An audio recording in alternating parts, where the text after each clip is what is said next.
post. Okay. It'll. Hi guys, it's Mark Zickery of Mr. Sci-Fi, and we're doing the table, and here we go. So let's see, we'll get everything started. Okay. Hi guys.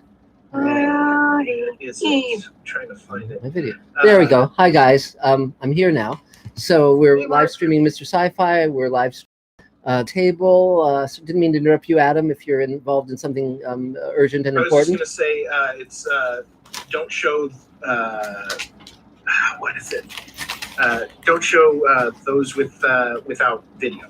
Oh, I thought you were going to say that would probably be in that same arrow video next to video, right? I thought you were saying. Right. Okay. Okay. Thank great. you. We'll talk later. Right, and yeah, I thought you were going to say don't show those without pants, but okay, great. But well, that too. Yeah, exactly. So, so welcome everyone. Welcome, Mr. Sci-Fi fans. Welcome, table members. Now, who's checking in from the East Coast or from another country? Anybody? Is anyone from New York here? Nope, I guess not right now. So, why don't we start with you, Gene? If you'd like to start, go ahead, please. Oh, you have to unmute. Yeah. Okay. There thank you. First of all, I brought a guest, Andrew Gant, who's right there. And one of the things I really wanted is what I was talking to Adam about, because I am producing workshops with actors and with casting people. And, a lot of times I want to do a 2-person scene.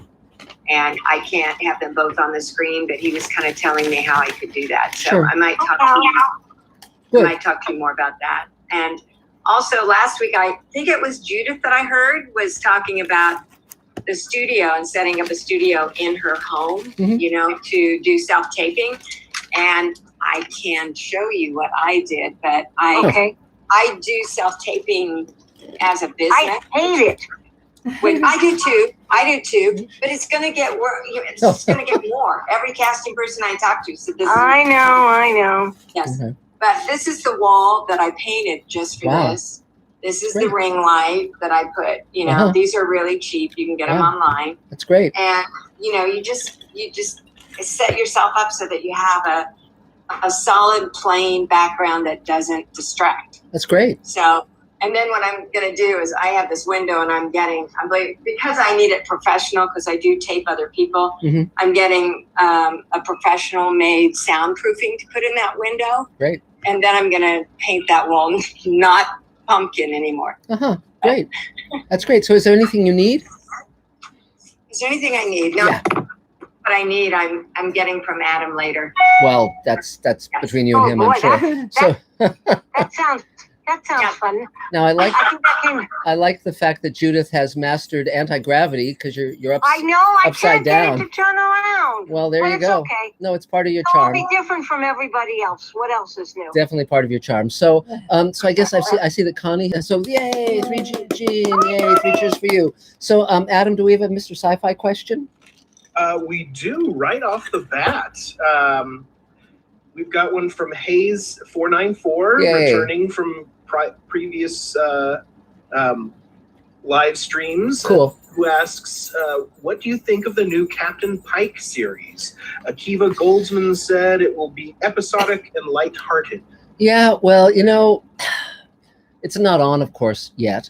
When I saw Captain Pike and the Enterprise and Spock and all of that on Star Trek Discovery, I thought, well, that'd be a fun show to watch. Again, it just depends on. See, they keep missing the boat over and over and over again, because making it lighthearted, it can, if it's done well, it can be meaningful and moving, and you can have a whole bunch of interesting stories. That's fine. But if you take that too much to heart, then it's just empty and vacuous and forgettable. So again, we'll have to see what they do. The main challenge with writing well for television, particularly dramatic television, is having something to say, without speechifying, without being on a soapbox, but actually having a point. And that's what you see in the original Star Trek. That's what you see in Twilight Zone, Outer Limits. All the TV shows and movies that we love have some core truth, and that's what we have to make sure Star Trek has. we'll see. I have an open mind until until they screw it up, So we shall see. So also a few quick shout outs. Yes. To our regulars, Mark Lungo, and we have some new ones. Beep Beep, I'm a Car One from Texas joining us. Great. Orville Nation joining us from New York. Cool. And Stuart Hayner joining us from Denver. Great. And again, for those who are just new to Mr. Sci-Fi, we're going to be having a full day live streaming Space Command convention on Mr. Sci-Fi June 20th. So absolutely subscribe. June 20th. And yep, Okay. it's going to be incredible. We're going to debut the new Put this episode, all down sorts on of stuff. my calendar right So now. yeah, great. And So while you're doing that, Judith, go ahead and mute Oh, you your- want me to I'm sorry. Sorry. okay. So Connie, I see you've joined us. So if you want to chime in, that'd be great. Hello. Hi. Hello, there you are. Hi. For those of you who don't know me, I'm Connie. I'm an actress, singer, writer, production art student, special effects makeup artist. I'm, in case you can't tell from the accent, I live in the UK. And yeah, I'm doing really good. Been taping. I just shot a singing video that's being used as a compilation with other prominent South African singers to kind of promote togetherness in this time of craziness, singing the South African national anthem. So that was pretty fun. Great. That's being shown on the 29th of this month. Mm-hmm. So that was quite nice, getting to do something with my roots. Cool. Yeah, but I've just kind of been doing my coursework and sending out self-tapes and dyeing my hair and just trying to be as creative as possible. Good. That's great. Is there anything you need? I'm good for the moment, thank you. And just to let everyone know, Connie asked us to do a video for her mom with Elaine and me sending good wishes, and we just put that on Mr. Sci-Fi with different music because obviously the music that was on it was we didn't own. And so if you want to see us dancing around and sending good wishes during the pandemic, it's well worth checking out. So great. But anything else, Connie? No, I'm good. Thank you very much for that video. It's great to see was you. brilliant. Yay! Features Connie. Connie, do you have anything up where people were casting something? Do you have a site where people can see you or hear you? I'm working on one now. My husband does websites for a living, so Okay, lovely. he's in the process of building me one. Oh, Yeah. that's great. That's Okay. great. Well, congratulations. So, Adam, do we have another Mr. Sci-Fi question? No new questions yet. Oh, here we go. Mhm. From Stuart Hayner, who asks, Hi, Stuart. love the retro look. Do they get Thank the you. retro tech right? Well, it's interesting. Space Command has a retro look because I love that look, and I wanted to do something that would set Space Command apart. In terms of the science is much more modern day, as is the concerns, the story concerns of the characters. So initially, when we encounter the Paladin, it's fusion drive. It's slower than light. Ultimately, over the course of the season, we get faster than light travel. But again, we're dealing with physics and science of the modern day, not the 1950s. So they're not using amphetamines to power their ship. They're using something more modern. So Well, we talked about wanting to have a world that was really cool, that we would want to visit, that we would want to live in, that we would say, oh, this is so cool. And Sure. The way when we were kids, there'd be certain science fiction movies where we'd say, oh, I'd like to be there. Right. So that was one of the measures in saying, would I want to be there? Would I consider that cool and fun, not just utilitarian? Yeah. And so that's what would we want a toy of it? Yes. And that wasn't to sell toys, but it was like, remember, they sort of re-enhanced the excitement that we felt as kids when we saw these wonderful, cool things. And so that's kind of our measure. Yeah. So great. So let's see. So is there anyone else from the East Coast or or overseas who needs to get to bed earlier? Or No, it's I yeah. guess not. So, well, why don't we start? I'm just going with by the faces that are on my screen here. So, Andrew, would you like to have your turn and just unmute and take a swing at it? Hi. Yeah, sure. Thank you, Mark.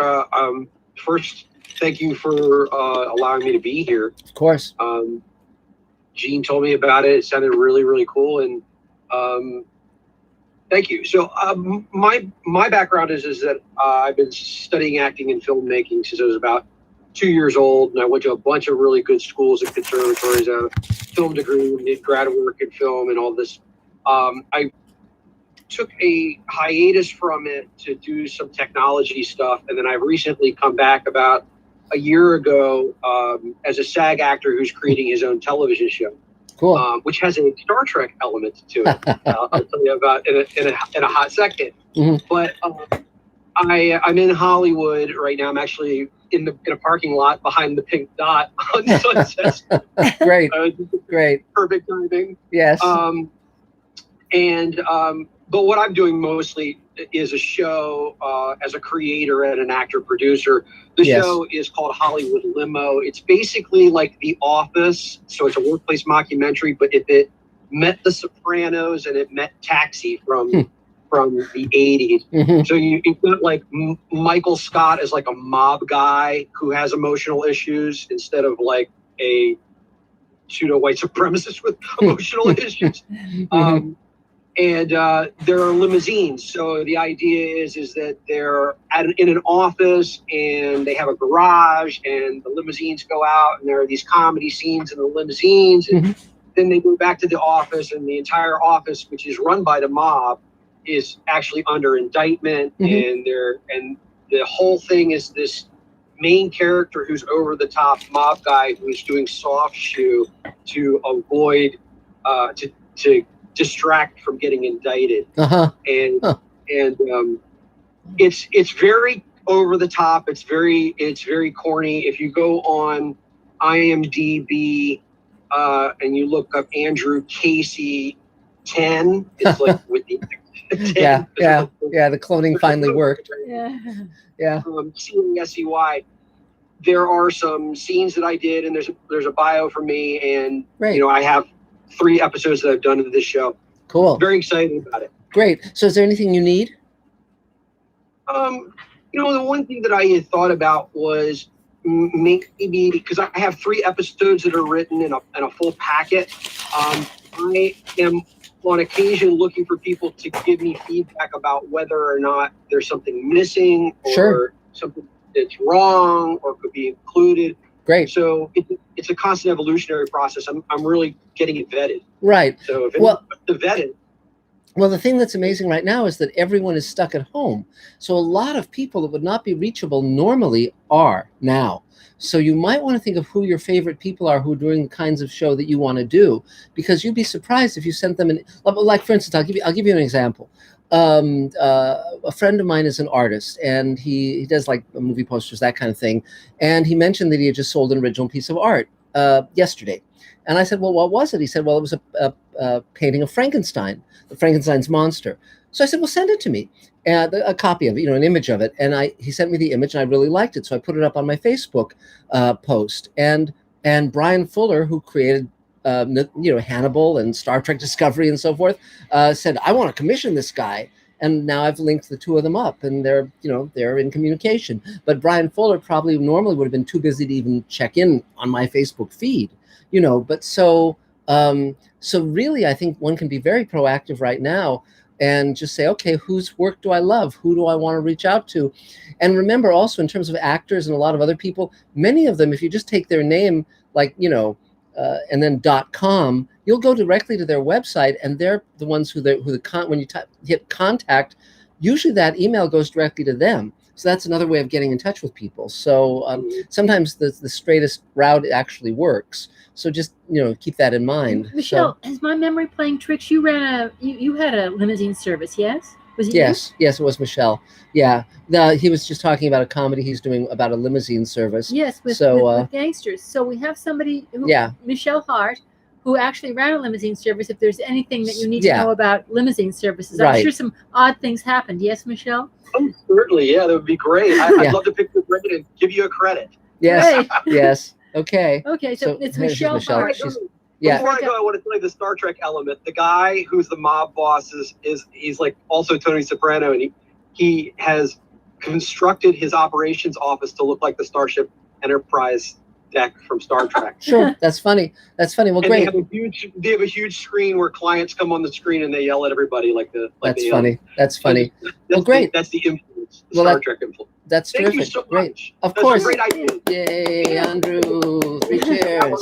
I can do it help Yeah. when you know how to find me through table. Yeah, Michelle. Yeah, Michelle is just down there, and I'm sure that Yeah. Adam can Yeah, connect you guys up. Yeah, so Yeah. so they can talk to her, and she's got, I think, many stories. She was in it for many years. Yes. Yes. That's a really good Frankenstein. It's kind of go-go like, isn't it? Yeah. Yeah. Well, the thing that's neat is it's a profile of Frankenstein, and the lighting, the way he did the lighting, it emphasizes the human features of the monster rather than monstrous features. So it's a much more human portrait of that character, and you never see him in profile in a portrait. So it's really unusual. I really like it.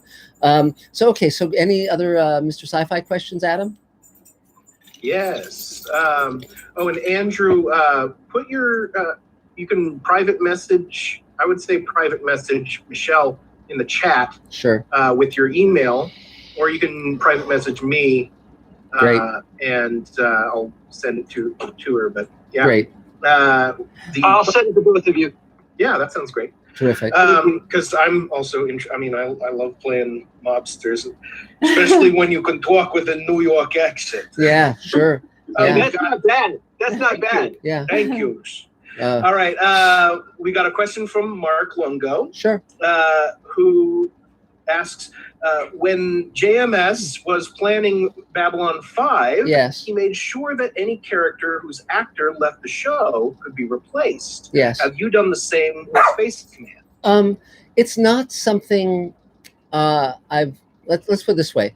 The main actors like Ethan McDowell, Brian McClure, etc., I'm planning a long time for them. The actors who are very, very busy, like Doug Jones or Bob Picardo, they're on going through the season, but we can have them in for a day or two as they're available and grab the footage we need. It's because the entire season is written, so we can shoot a lot with them. So again, it's designed to be a machine that works with the needs of our actors. But in terms of working relationships, we tend to have more of a family feel, Mm-hmm. and our hope is that we can have people for years and years. Yes, exactly. So great, but thanks, Adam. So I guess Larry Altmeyer, if you want to go. No, it's. Oh, I'm sorry, Judith. Oh well, yeah. I guess should we do Judith? We'll do Judith, then we'll do you, Larry. I don't want Judith to get a headache. She's already upside down. Yeah, the blood's rushing to her head. Yeah. So go ahead, Judith. Go ahead, please.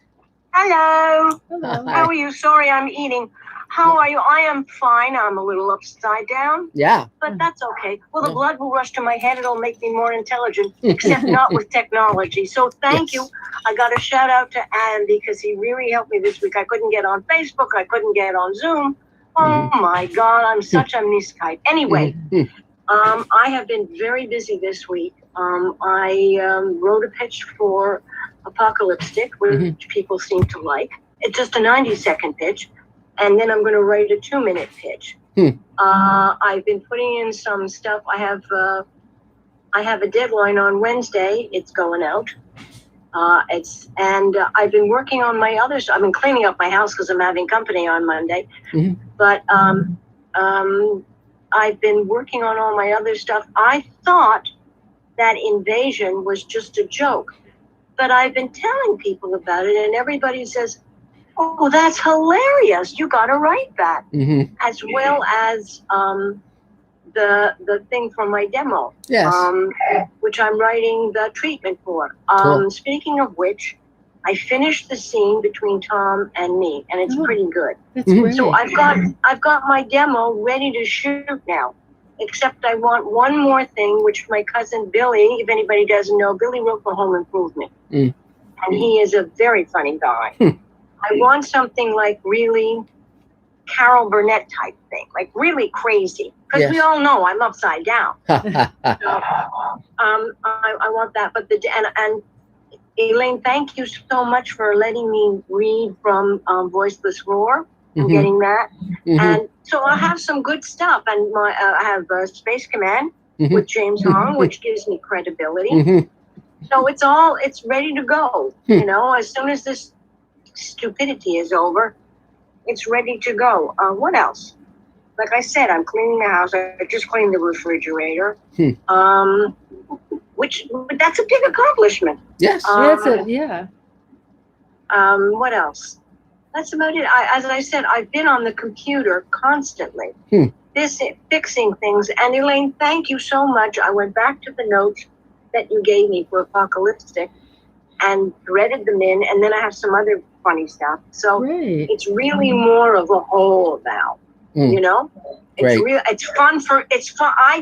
I laugh when I'm reading it. So hopefully somebody else will too.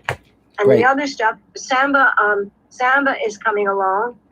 Sebastian and Josie is darling. Josie will be in my house on Monday. Great. She's a gorgeous golden retriever. And everything's just, you know, a little bit, like I said last week, I'm taking a leaf from your book. And that is, I do certain things, and I do certain things. And that way, things keep rolling along and I'm not stuck. Good. So thank you for that. Okay, great. Is there anything you need? Not much, no. Okay. I just need more time. Yeah. And I need to be standing up straight. Yes. Yes. Not upside down, floating around the room. I sent out a Zoom thing. I don't know if you guys got it. I don't know if I did it the right way. But anyway. No, but there you are. Yeah, there you That's are. fine. So there I am. Exactly. And what Judith is talking about and saying certain things is a matter of scheduling yourself the way you want to take that.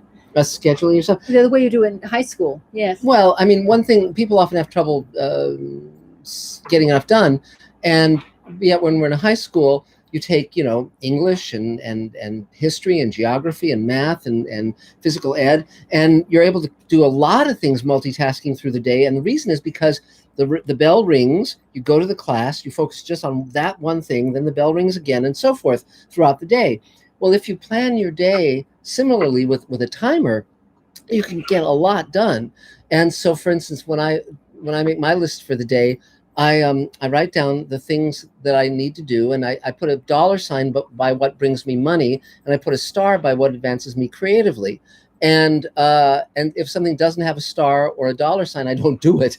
But that allows me to prioritize. But then I'll say, okay, for the next 2 hours, I'm going to work on the Sweet Haven script, and I set a timer. Or I'll say, okay, for the next hour, you know, I'll watch the rough cut of the episode and make my notes or whatever. And by doing it that way, I'm able to get a lot done in the course of a day.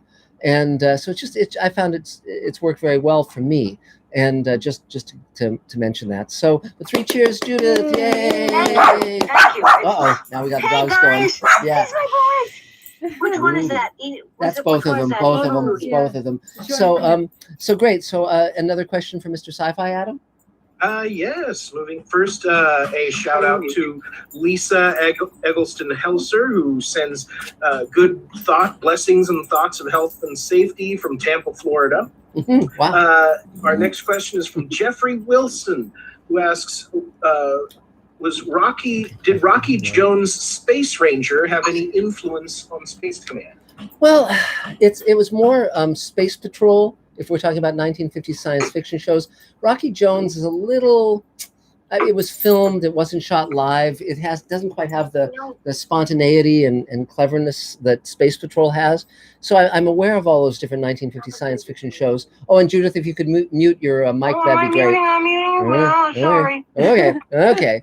Unless you're going to do your Fiddler on the Roof medley, but so yeah. So but all those 1950 science fiction shows and a lot of the science fiction movies from that period are well worth enjoying, and a lot of them are on YouTube. So it's a cornucopia, really it is. So Larry, let's give you your turn now, okay? Go for it. Larry Altmeyer, ladies and gentlemen. Yay. Hello, Larry Altmeyer, actor, writer, producer, and I was just playing with my video settings just now. Oh, well, good. And I was able to rotate myself. So there you I go. left you a voicemail about it. It's easy to do. Now, let's see. It's funny, there was a comment on self-tapes before, how we hate self-tapes as actors. And I think as actors, we have mixed feelings. Part of us loves them because we can do them over and over and over again until they're perfect. And we also hate them because it's like you'd rather be in a casting office, you know, whatever. Anyway, so literally today on Actors Access, I saw an open call that would be appropriate for me. It may have slipped past my manager because it said no union, but reading further down, it said it's going to be under SAG after contract. So I just shot her an email anyway. Great. So let's see. Yeah, I think that we're all getting used to self-tapes. And I guess Jean, who was on here before, she was showing us some of her ring lighting, which I may have to look at myself because I'm looking into cheap lighting, cheap background, that kind of thing. So I'm going to see what I can come up with there. So anyway, I guess we're all just trying to, I mean, I started to observe the Instagram lives, which have been getting more popular in terms of interviews with casting directors, that kind of thing. So I'm, you know, it's really like, how can you get in front of people? And Mark, of course, you say, you know, this is the time to contact people. So I'm also keeping that in mind. So I guess we're just trying to get back in front. And you were given a tease just now from Governor Newsom in terms of you're starting production again, but not in LA County. No. Hopefully, eventually. No. Anyway. No, it's on a leper colony. I guess that. Yeah. For now. Great. Thank you, and thanks for the email address, Jean, so I can contact you if I have questions. Great. Thank you. Yay.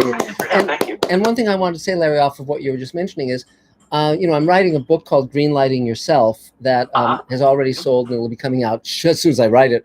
But there's two things. One is think about the things that you, not just you, but all of us, resist, and start to think about just accepting it and embracing it. So a lot of actors complain about auditioning on tape, but as you say, if you say to yourself instead, this is the path to getting a role, let me just stop, you know, having that negative energy around it, but just embrace it and say, what can I do to make it wonderful? What can I do to make it distinctive? What can I do to make it serve me as a tool?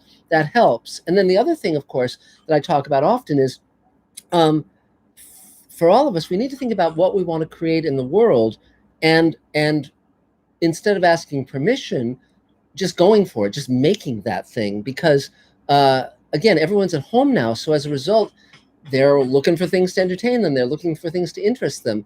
And you know, I think I told you guys that I changed the title of the Space Command pilot. We put out the first complete hour, and I didn't like how few people were seeing it. It was thousands, but it was like not the audience that it deserves. So I changed the title to The Greatest Star Trek Series You're Not Watching. And in 3 weeks, it's headed toward about 500,000 views.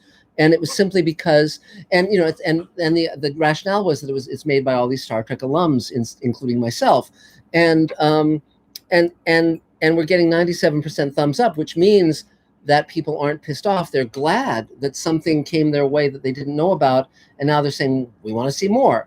And so it's just kind of using this time to think, okay, you literally have a captive audience.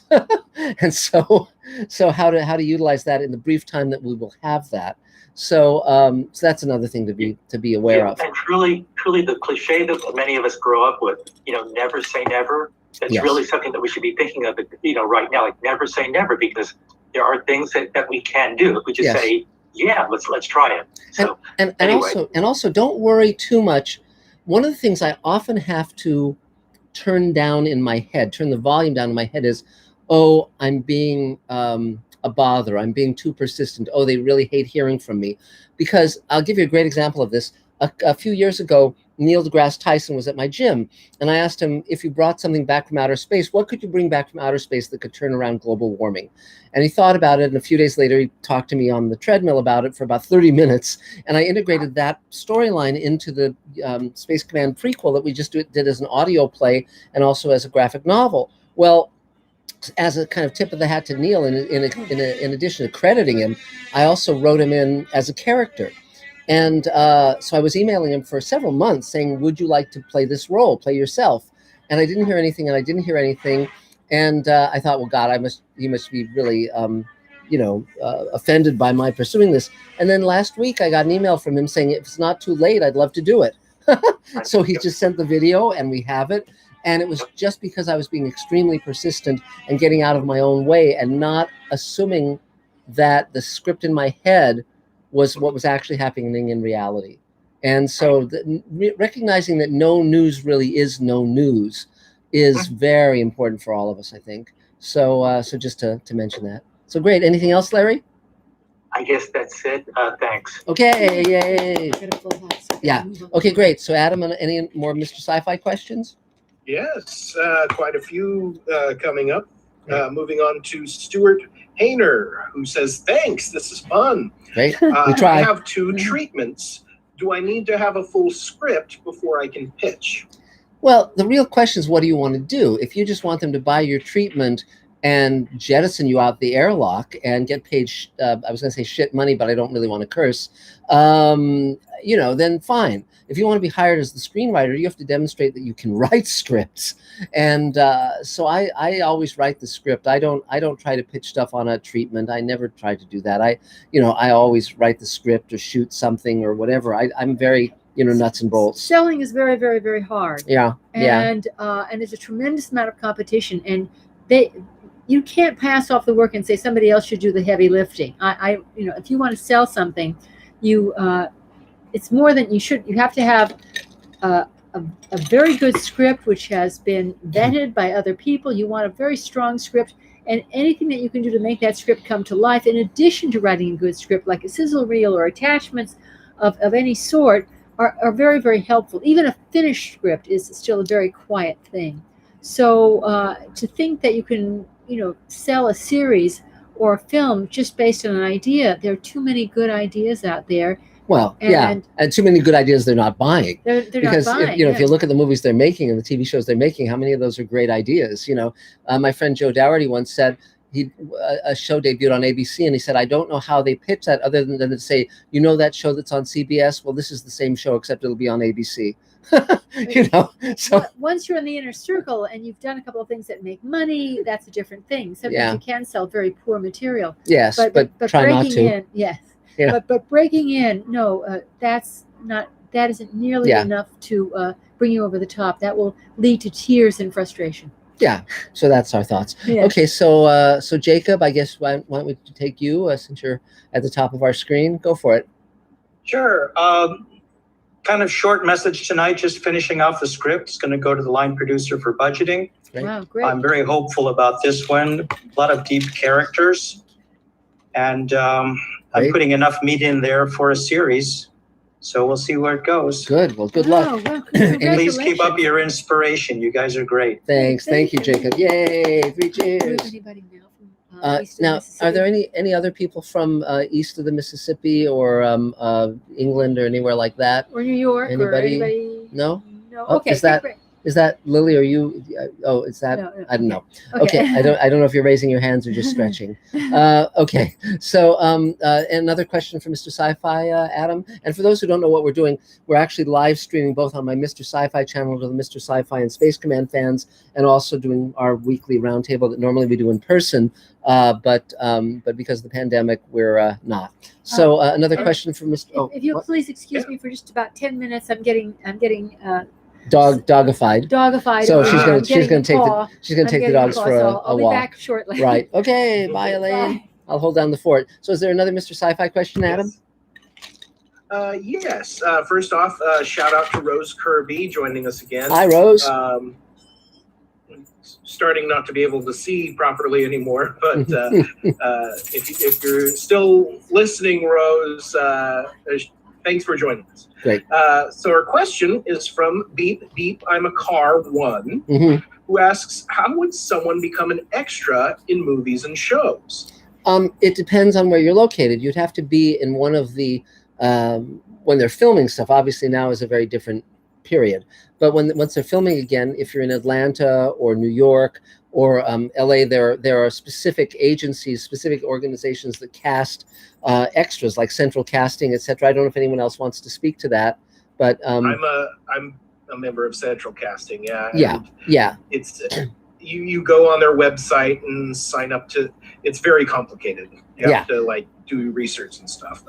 But it can get you on a lot of sets, and you can see how things get made and so forth. You know, there's an etiquette to it. I mean, it's you don't walk up to Brad Pitt and say, "How you doing, Brad?" You know, it's like, you know, you'll not stay long there. But it's, you know, again, whatever gets you on a set, whatever gets you in the midst of things is a good idea. So so great. So I guess David Bartlett, if you want to take your turn, you're up on my screen.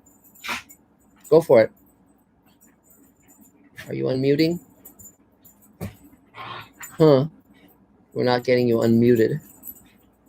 Oh, there you go. There you go. Yeah. Wow. Hi, everyone.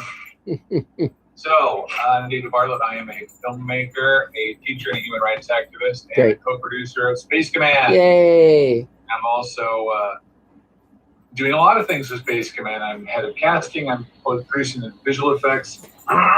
Excuse me. I've got more people being hired, more people doing work. It's great.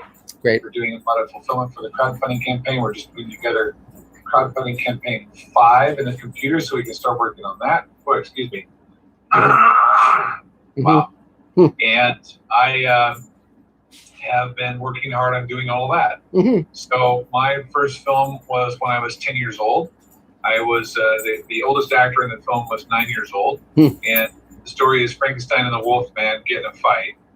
Dracula wakes up out of her coffin, a female Dracula. Some diversity casting even then. So she gets up, she comes over, she stops the fight, she puts on a record, and everyone dances. Okay. So that's basically the same story, more or less, I've been telling since then. It's like, I understand there's a lot of problems in the world, but, you know, put on a record. It's hard to shoot people when you're dancing. Harder.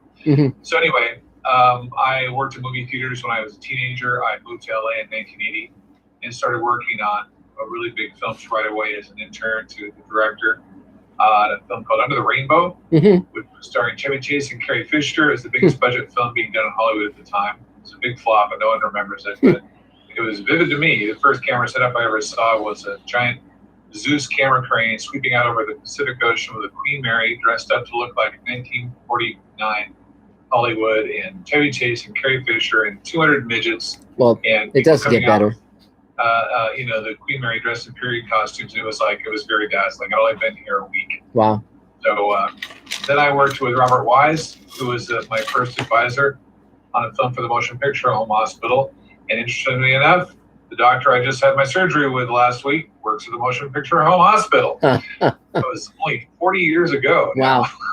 That's great. So I have a picture of my doctor. Here he is. Wow, it's a robot. It's a robot doctor. That's great. That's great. In movies, they always doctor that looks like it was designed by James Cameron. Yeah. In movies, they always malfunction and go wild and so forth. So it's good that you're not in a movie. That did not happen with me. Exactly. So, yeah, I was wheeled in there and they're ready to put the IV in. And I said, "Oh, there's the robot." I looked in the car. I'm like, "What?" This is like 7 feet tall. That's great. So it was very exciting. Anyway, so I got the most modern of technology. I am coronavirus free in a hospital that was almost empty. Wow. And it all went very well. That's great. I'm going to have to sign off shortly because I am still kind of recovering, like needing to be laying down at things. But I did spend the whole day at the studio yesterday. Yay. Helping build sets and finishing up with that. And I had a couple of people working, and we had a good time and got some progress. So Yay. we're moving You forward. didn't lift anything, right? You lifted nothing? No, I was warned by a number of folks, including my fiance, who said, "You will not lift things tomorrow." And I said, okay. Okay. I didn't. I was very good about that. Good. We also Nathan Wilds and I, who's a volunteer with us, he is helping me put together a shooting script and full production board and strips breakdown for the forgiveness shoot we're going to do when the coronavirus is over. Cool. And we finished it yesterday. Oh, great. So that was a big effort, and a lot was done there. There were 110 scenes, and about 45 of those scenes had what are called duplicate strips. You have someone who's in the scene. It's on a hologram that's to be shot in a different location, right, at a different time. So you can't have them on the location when you're shooting there because they wouldn't be in that scene. Right. So you have to have one strip for the scene that you're shooting with the people on camera, and the other strip for the person on the hologram. So you have to do the scene twice. Yeah. And we had something like 45 duplicate strips, which is a lot. Wow. Stunts, visual effects, lighting, gags, smoke, fog. I mean, it's the works. Yeah. So, it's gonna be fun. and alien ship arrives, and aliens swoop through the air and attack some of our people and leave them, render them senseless. So we've got a little bit of everything. Yeah, lots of fun to come. Great. So anyway, so my background also was after that was in the studios. I worked in low budget films with Roger Corman and James Cameron, who was the production designer. And after that, I worked in the studios on films like Pulp Fiction and Speed and Total Recall. And then I started working in independent films. Now I have 64 film festival awards. So in my film, I Am the Flag, starring Jimmy Weldon, is almost up to 500,000 views. So that's very exciting. Memorial Day weekend, I want to try to break the 500,000. Great. And I also want to get, I need 30,000 subscribers to my channel. And with that, I can start monetizing it and give money to the Veterans Administrations and things like that. So I'm going to put a table email out and get people to encourage them to subscribe and send it out to their friends to get this thing really pushed over the edge to help these veterans out. Great. We have a number of veterans that are working with Space Command, and I love working with the vets. They're really they're very special people. You don't get more patriotic people than that. And I've yet to meet one vet that considers themselves a hero, and as far as I'm concerned, they all are. So if I can help do something along those lines, I would do it in a heartbeat. And the film is completely patriotic. There's nothing in it that's at all any other way. So one of the reviews, the guy said, for those people that have gave this a thumbs down, I have one finger up for you. That's funny. That's funny. Very vocal supporters. That's great. Who could ever dislike this film? Anyone that dislikes this film shouldn't live in this country. I mean, they're really passionate about it. So that's really exciting. That's great. Well, so go to YouTube, go for I Am the Flag, starring Jimmy Weldon. Check it out, and I'll send out an email to everybody too. Great. And for those of you that want to work on Space Command or want to volunteer in Space Command, I'm taking both submissions from people and putting people to work all over the world. And you can email me at davefilms, DAVEFILMS @hotmail.com. And we can get in touch and go from there. Great. Well, thank you, David. Yay! 3 cheers. So Adam, do we have another Mr. Sci-Fi question? Yes, interesting question from Yul Adamas, joining us again.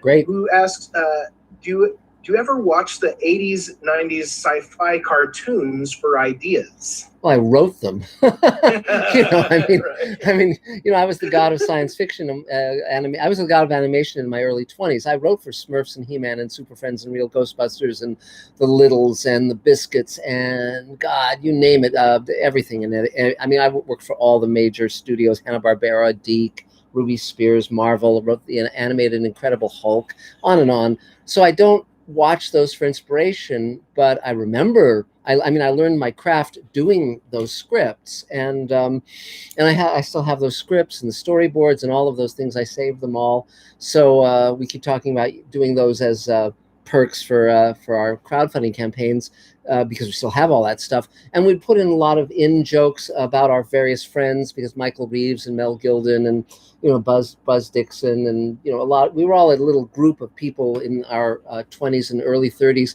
and we all had ambitions of ultimately writing for shows like Star Trek, and many of us ended up doing that and winning Emmys and so on and so forth. So it was a great training ground, and it was a really good group of people that I've stayed in touch with over all these decades. And but there is animation that has inspired me and that I've learned from, of course. And I grew up loving the Looney Tunes, Bugs Bunny and Daffy Duck and all of that, and Sherman and Peabody and Rocky and Bullwinkle, and and I of course watched all the Hanna-Barbera stuff when I was a kid, Quick Draw McGraw, etc., the Flintstones, the Jetsons, so that was all my background. So I guess David Goldenholtz, why don't we go to you and so chime in? All right. Can you hear me? Yeah. Awesome. So I do voiceover. I also do field mixing. Obviously, it's kind of hard to do that right now. That's a pretty cool background. Thank you. It's from somebody that had it here. I don't remember who it was, but somebody had it here. Cool. Either way, right now I'm looking for people to help me with film festivals. I'm making one for music. It's how do I say it? It's basically kind of like what we're doing right now, but a band coming together and doing a practice or actually making a song, and then we kind of zoom out showing we're all on Zoom because we're social distanced. So I need band members, people that actually play instruments. Okay. And then I also am going to be making a silent film, so I need a few actors and actresses for that as well. Well, are you on the table email? Because you could put out that request and you get a lot of response, I'm sure. So, so if you're on the table email, send out an email about that. And again, normally, you know, we all meet in a restaurant, and then people can get on the table email, and we have thousands of members and offshoots all over the country. So, so that's definitely something to do. Is there anything else you need, David? No. Okay. Okay, great. Well, good to see you. Yay, David. So, Adam, another Mr. Sci-Fi question, if you will. Yes. Moving on to another Mark Lungo question. First of all, David, does tuba count as a band instrument? Yeah. I would think so. Adam plays the tuba, so definitely go after him. Yeah. Yeah. So Mark Lungo asks, in the future of Space Command, so I'm assuming in the universe of Space Command, do nuclear weapons still exist, or did the peace movement in the backstory get rid of them? Weapons exist, but nuclear weapons are sort of not viewed as useful, really, because they're so destructive, you know, and so counterproductive. There's you know, so there's a lot of other things being utilized to try to win one's point. It's not that we've done away with war entirely. We're always fighting toward peace and compassion, but nuclear weapons really aren't. I mean, our guys have a fusion drive, you know, which obviously is nuclear in nature, but no, we don't deal with nuclear weapons particularly. Yeah. So I guess William Garcia, you're next. Go for it. Hi, how's There we go. Cool. I'm William Garcia. I'm a producer based out of Los Angeles, California. It's been now over 2 months of quarantine here and lockdown, so it's been pretty interesting. I'm about halfway through my novel, so that's been really exciting. I've been able to take quite a bit of time and start writing on my book. I've also been providing these free Zoom meetings, you know, weekly and stuff. And I wanted to let everyone know that I'm having a network event tomorrow, you know, on Zoom at 11 o'clock in the morning, Pacific time. And I was able to reach out to a couple of guest speakers, Susan Pally Abramson and Justine Hemp. They are casting directors. They partnered in 2012 and created Pally Hemp Casting. And they have a very long career as casting directors. They started as casting associate and casting assistants with like 25 years of experience. And I know a lot of the table members have been reaching out and saying, hey, can you find a casting director? So I reached out to these two ladies that are going to be on tomorrow. They have a lot of experience. They were the casting directors for HBO's Entourage, Ballers, also the casting director for Shooter, which was on USA Network. In feature films, they've worked on everything from Red Tails, The Island, Pacific Rim, Fantastic Four. So I just wanted to reach out to everyone in the group that they're going to be attending tomorrow for an hour at 11 o'clock. I'll be sending out a little post with the Zoom link for everyone at the table. And that's it. Don't really need anything. Just wanted to announce that and tell everyone about these two ladies that will be able to answer any and all your questions. So if you ever wanted to talk to a casting director, that will be a great opportunity for you. Great. Well, thank you, William. Yay! 3 cheers. Great.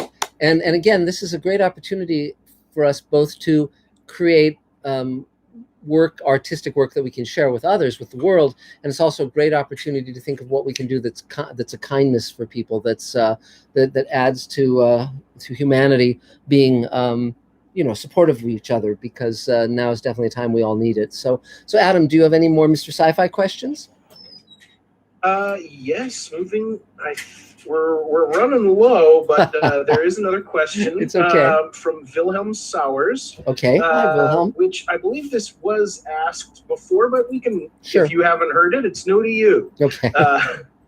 So he asks, will Space Command ever have a time travel episode? I really hope not, because I feel it is done to death. Yeah, we're not planning on time travel at this point, because again, it just seems like such a, you go down the rabbit hole. I mean, it's just like when they did the Red Angel on Star Trek Discovery last season, it was like interesting, but ultimately very convoluted, and paradoxes just bite you, on the behind all the time. And so, I've written my share of time travel, but no, not on Space Command, not so far. It's not the plan. So great. So I guess Carol Field, I guess you're next. Go for it. Now you can hear me. Yes. Hi, good evening, David. I hope you're feeling better soon with your surgery. I think your doctor's really handsome. That's pretty amazing. And Judith, happy birthday on Monday.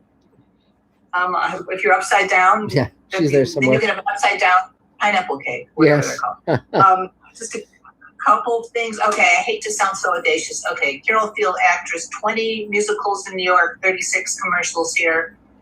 Okay, I'm done with that. When you go in to pitch something to a major studio, and it's a pilot, are they really still that exact? Like, do they need to know specifically the breakdown of the script? Where are the inciting incidents? They're not. You'll never hear that. You'll never hear that phrase in a pitch meeting. They unless they're really stupid. Like certain executives are very insecure, read the screenwriting books and think that they'll sound smart if they use the buzzwords, but they actually, sound like idiots. So no, they just basically want to know what the show is. What's the thesis of the show? What's the point of the show? Who are the main characters? And what happens in the pilot? So that's basically, it's sort of like, if you turn this show on, would you be entertained by it? That's the key question, and they're looking for how they can promote it, what the promotable element is, and so mainly just going with enthusiasm and clarity, and there's a fine balance between enough information and too much information, and you want to really kind of tell it where it's entertaining and fun and not overly detailed, and but also. You have to be very clear on what your objective is. Like, so if you've written the pilot script and your goal in the meeting is to get them to read the script, then you're very clear on what you're there to do. And they want to know that there's enough, if the show has enough legs to last. And so they want to see beyond the pilot, where does the show go to prove that it can run for season after season. Yeah. You just gave me so much. Oh, good. And the other part that's super important is that when you first are in the meeting, they'll ask you if you want a beverage. You always say yes, because you're going to be talking, your throat will be dry. But also beyond that, there's kind of like chit chat. And some people out of nervousness cut to the chase and say, well, let me pitch the show now. No, the chit chat's very important, because they're trying to determine what kind of person you are. If you're someone who will be pleasant to work with, if you're someone who seems to know what they're doing. And so usually the way it works is, you have a few minutes of chit chat, then they'll say, I understand you have something very interesting for us today, or whatever. And that's the clue to stop telling the anecdote about your Uncle Charlie and go into what the show is. And understand the heart of your show, because let's say they say, could that male role be given to a female? And you might say, yeah. Then they say, well, could it be on this planet rather than that planet? You say, yeah. And they say, well, can it be in a very large environment rather than a very small environment? And then you think about it and you say, well, not that. Okay. So you understand what the heart is, and you can explain clearly and say, here's where all of the dominoes would start going down if we went from a small environment to a large environment. This is why I selected it. But you want to be clear on where you're flexible, especially in terms of where it would bring the budget down, and where if they took that apart, if they pulled out that thread, you're very clear on explaining that would take apart the entire carpet. In a non-defensive way, but just to understand.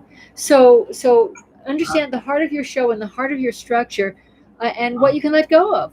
Where budgeting is critical, or let's say they have a great a female actor instead of a male actor for a specific role. Okay, no problem. But just understand where it falls apart. And if you're pitching animation, is it a little bit more forgiving in terms of specific animation for young children? Is it a little bit more forgiving for specifics? Yes. What's the character's motivation? It's a different. They still wanna, you know what I mean? Well, it's a different world because it's less about budget, but it is about your demographic. Right. Kids shows they tend to do a lot of testing. Right.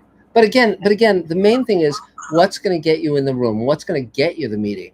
That's a key question. There always has to be something that's going to be an incentive for them to pay attention to what you're doing, and that might be who you've affiliated with. It might be, in many cases, it's someone who just had a success, and that impels the executives to meet with that person. There's any number of things that can work. But again, in my life, in our life, I'm just getting on with it and making the show. I mean, the fact, things go a lot faster if you don't have to ask permission, I'll tell you. And but I mean, you're saying, excuse me, but if I could just piggyback on one of course, one last question. Of course, yes. You're saying it's important to hone in on the demographic and the exigencies of that, as opposed to story arc and all that stuff. It's a different. I mean, both. Yeah, no, of course. It's a different form of storytelling. But what you have to do is be aware of what's succeeding in that demographic, and also what's entertaining to that demographic.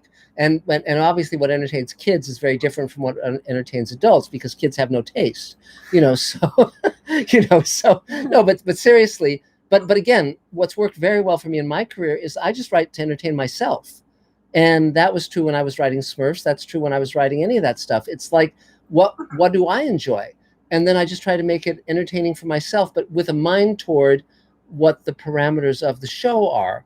And so obviously I wasn't going to have them quoting Kierkegaard in, Super Friends, but if it was real Ghostbusters, I might have, so you just, their job depends on the demographic responding. Mm-hmm. So as someone who's bringing a project to them, you want to be aware of the demographic so you could talk about it. I mean, you're not hitting it over the head, but you want to be aware of the demographic because they want you to know that you've done your research and but it's so helpful, honestly. Thank you so much. Sure, you bet. Yes. You bet. Yay, Carol. Let's go out and stay safe. Okay. Yep. So Adam, do we have another Mr. Sci-Fi question?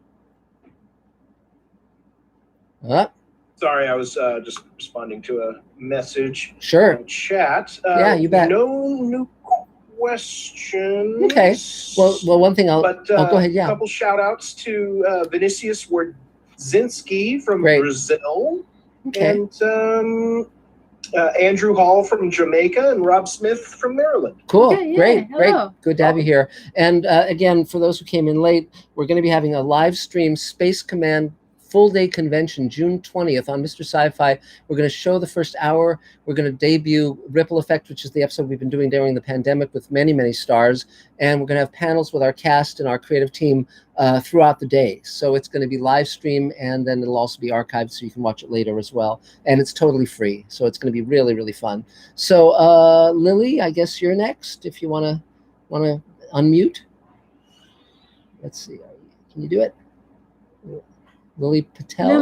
Lily Patel, are you there? Can you unmute? Yeah. Can you unmute your mic? Oh, there you go. Hi. There you go. is doing. Good. Good. So I'm here with my husband, and Good. wanted to introduce him to everybody at the table. He has done some DP work, and he's interested in pursuing it more seriously. And we're heading back to Atlanta, Georgia. Oh, good. Okay. Uh-huh. I guess I should say I am working actor. Good. And have been working throughout this quarantine time. I've been doing lots of self tapes. My husband has been helping me with them as a reader and also with the actual taping, and have been just working.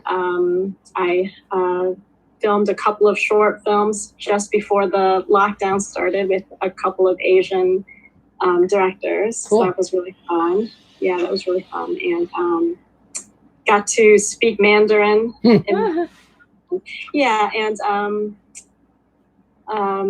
So I've just been working, and I guess right now, is there anything that I need? No, you guys are great. I read all the messages that I get through email. I plan on calling into William Garcia's Zoom that he set up for tomorrow with the casting directors. I've been doing the open calls, they're fun. Great. And just, staying in practice. So. And, we have a lot of table people who moved to Atlanta to Yes, work. yes. So there's a community there as well, and a version of the table in Atlanta as well. It's Oh, really? Yes. I didn't know that. And also remember, one thing that's great about this time, the pandemic time, is that normally, you can't, for instance, with the new Space Command episode, we've got actors shooting their own scenes, and we're working with actors who are in Atlanta, who are in Saskatchewan, who are in the UK, who are in Northern California, Northern New York, upstate New York. I mean, normally we would have had to get everyone here to shoot together, but because of the limitations of what we're living with now, we have to be inventive and come up with things we can do with everyone scattered to the winds. And for me, I like challenges because I see challenges as opportunities. And so again, now is a wonderful time to be creating content. It's great fun, and a lot of people that normally you would not be able to reach, you would not be able to work with, are available now and eager to work because they're stuck at home and they need an excuse not to have to deal with their kids. So it's so. We should have had a pandemic sooner. Maybe we should have one more often. Yes. Well, I'll say this: all the movies with pandemics in them have an added meaning now. So watching Contagion or watching World War Z, any of those films, I mean, it really, you start comparing, okay, well, that's like my life, or I do that too. I go out with a mask, I wear gloves, so it's really, really a fascinating time. So does your husband have a website? I thought you were going to ask if he spoke. No. Do you have a website for your work as a DP? I don't. I'm just starting to do one. Good. Oh, great. I do mainly all my work for a production company called Farming Dreams Studios in Atlanta. Great.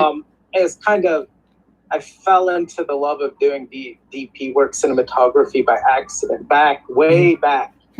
Wow. Before you could buy drones, I was building them. Oh, wow. How neat. Somebody said, can you do some aerial photography? I'm like, okay. And then I was on one shoot and I got a call the next morning saying the camera operator, hold on, buddy, and the DP weren't available and I forgot to shoot a scene. I know how to use a camera. Can I do it? Yeah. I was like, yeah, exactly. That's great. So you rise to the occasion. That was probably the most nerve-wracking 15 seconds of film footage I've ever shot in my entire life. But that's great. Big camera, I had no idea what's going on here.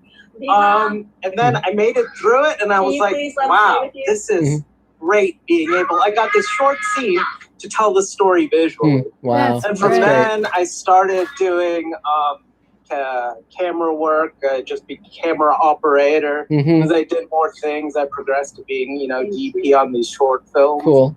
And I really love visual storytelling. That's great. I really love it. That's great. And I'm really looking for a mentor for all the more practical things. I have the textbook things, but the practical thing is, how to set white balance when I'm running through trees and the sun's coming in and out. Yes, or, yes. you know, Well, highlights and coloring and all that. Yeah, well, David Bartlett. Help you with that stuff. Yeah, David Bartlett can help you with that. So you guys can reach out to each other, and he'll be helpful. Oh, that would be helpful. great. Yeah, because again, we all need advisors. We all need mentors. You know, we all need people to tell us how stuff works.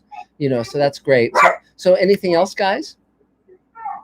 No, Nope? thanks Okay. so much. Just Yay. every weekend. 3 cheers. Coming in on Zoom, it's been great. Great. You. I'm glad. 3 cheers. Great. Thank you, guys. So, Adam, do we have any more from Mr. Sci-Fi? Yes, we have a new question. Cool. Very good question. Oh, good.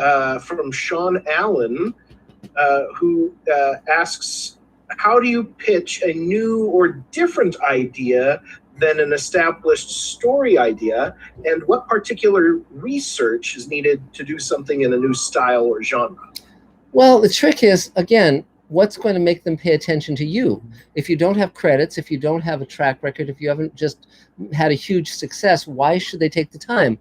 The executives don't have the time to pay attention to everybody. So it's mainly a strategic thing.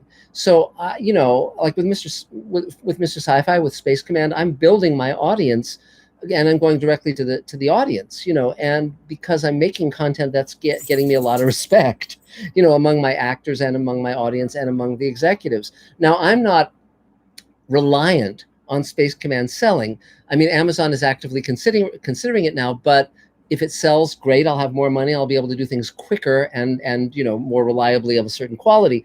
But that's not hindering me at all. The fact that we were able to make an entire 90-minute episode during the pandemic, and we're going to be debuting it in, you know, less than 4 weeks, is a testament to the fact that you can, you know, make fire by rubbing 2 sticks together. You don't need to go and buy. Wait, are we trimming this to 90 minutes? How long? What's the running time now, Dave? Almost 99.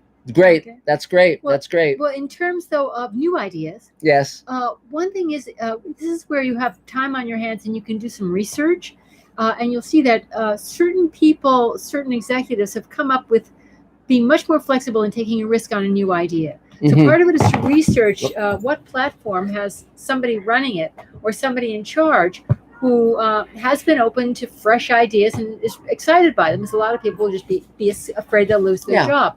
The other thing is that the clearer you can make it, one thing that a lot of people do, which helps them break through, are to have a web element first. Draw a large audience, make it clear exactly what that is and how it works so people don't have to picture or imagine anything. We were working with a showrunner at the time called Tom Fontana, who did Homicide and Oz.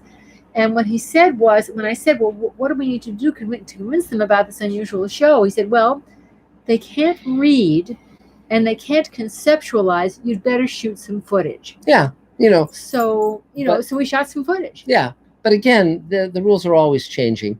But now is a great opportunity to reach out to people. I mean, honest to God, I promise you that if you made a list of the 100 people you most admire in cinema and TV, you know, your favorite showrunners, your favorite directors, your favorite, you know, writers, and just started hunting them out, you know, looking for them online and sending out invitations to have a conversation. Or if you started a podcast, I was talking on for 2 hours to a podcast today called Trek Yards. It's also called Fleet Yards, about Space Command.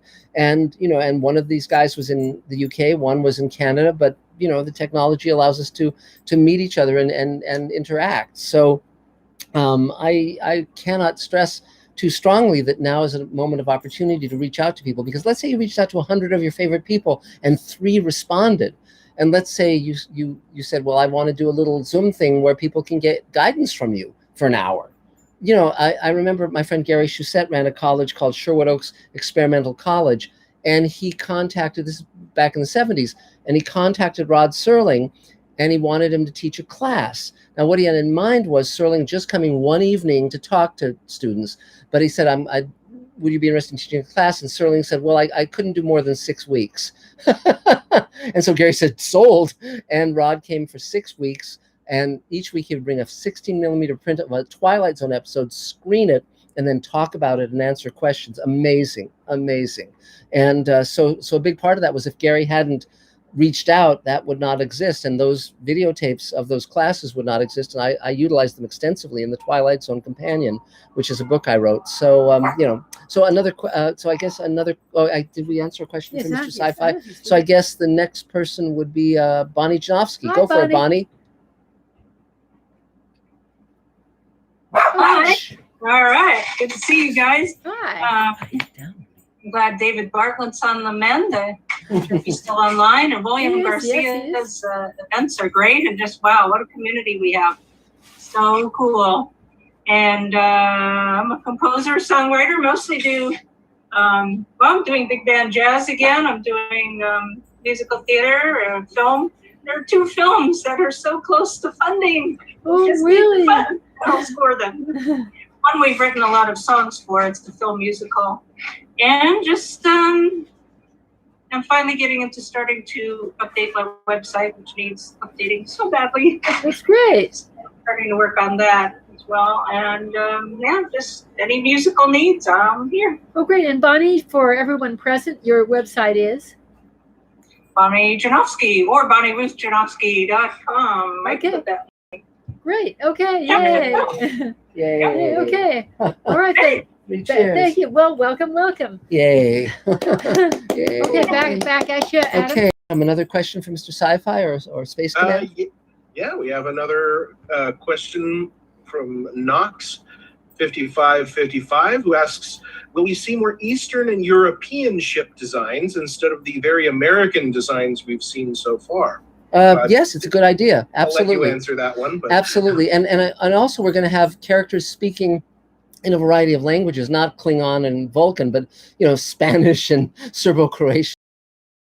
In the new episode of Space Command, Ripple Effect, actually one scene is entirely in Spanish, but, because Victor Manso, who plays Lieutenant Jorge Borges, obviously speaks Spanish, and so I wrote a scene around that, a scene between his father and himself and his fiancée, and it's I really love it. It's great.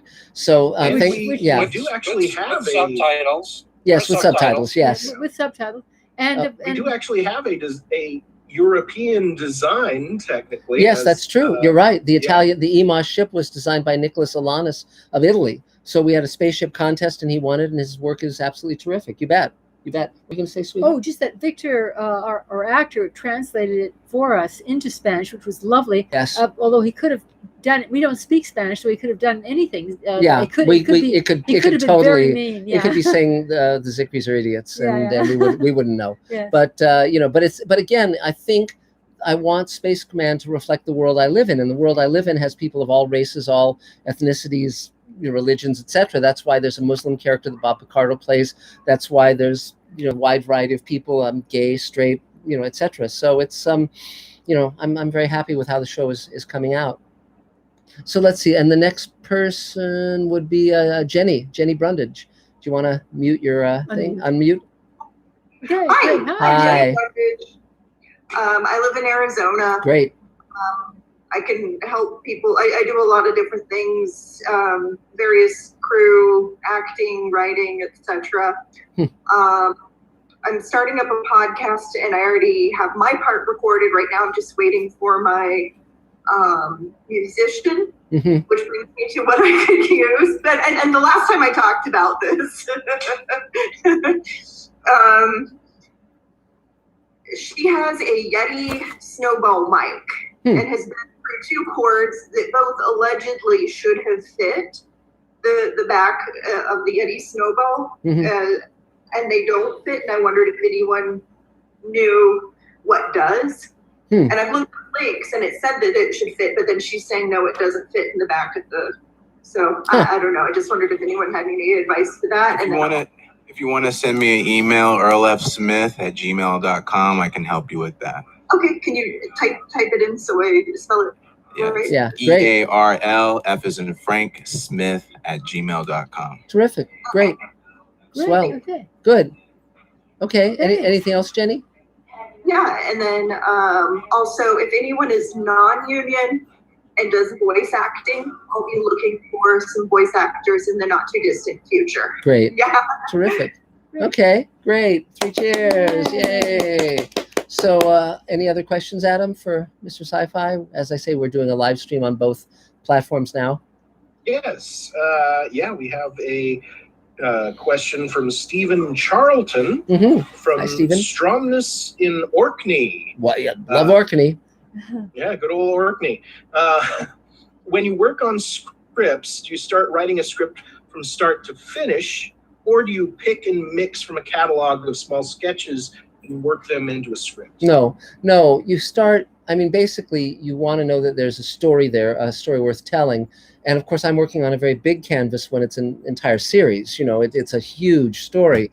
And like with the only script that really recently developed kind of organically was Ripple Effect, because since I was going to have the actors shooting their own scenes, because I've written the first 8 hours of the 12-hour season, and we've shot 3 of those hours, and also done the prequel as an audio play, I know where the story goes. And there were a number of actors like Armin Shimmerman and Christina Moses that I had written roles for, but we just hadn't gotten to them yet. So with Ripple Effect, because of its challenges of having the actors shoot their own scenes in their own homes with their own cameras, Elaine and I started writing different bits and pieces of that and seeing how it grew, and reaching out to actors and seeing who was available and so forth.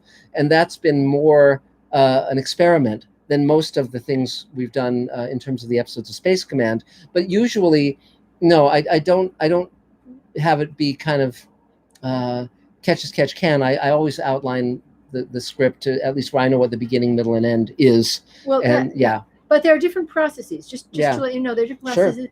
I heard one a very renowned screenwriter talk, and what he did was he would start to think about a theme and characters, and he would write bits and pieces, and like long speeches that would end up as one line would end up as a long speech. He would talk about a character trait and then say, my gosh, where would that lead us? Why would they do that? Right. So by the time he sat down to write, he had envelopes full Right. of material, so he didn't have to start with a blank page. So you really have to find out what works for you. It's a very Sure. individual Sure. sport. Elaine almost always starts from theme, and I never do. I find theme as I'm writing, but I often I'll often start with a situation or characters or something that I find innately interesting, dramatic, and then I'll go from there. So yeah. And let's see, Michelle Hart. It's Michelle's Michelle, turn. yay. Go for it, Michelle. Okay. Oh, you have I to gotta unmute. I gotta unmute. Can you find your mute button? There. What? Let's see. There you go. are. There you go. Hi. Hello. I think I'll do what David does, which is an occasional summary of my entire life. Yikes. Go for it. We've got all night. Seriously, the first thing I think I ever remember doing was being a panelist on a kids' television show. Which one? It was local when I was like 6 or something like that. The show did not last terribly long, and I don't remember what the name of it was. Oh dear. Okay. 3 or 4 of us smartasses on the show. And I'm a dancer and an actor, and I've done a lot of ballet and a lot of jazz, and I've acted when there wasn't any dancing work, and I danced when there wasn't any acting work. So between the two of those things, it means that I don't have enough years vested to get anything decent out of it. Let's see. An interesting side effect of this COVID business is I think it's going to improve everybody's diction, because most of us are talking through masks half the time. Yes. And the other day I was trying to explain to somebody that I had, quote, bum and shoulder. And he said, "You have a bomb shelter?" So I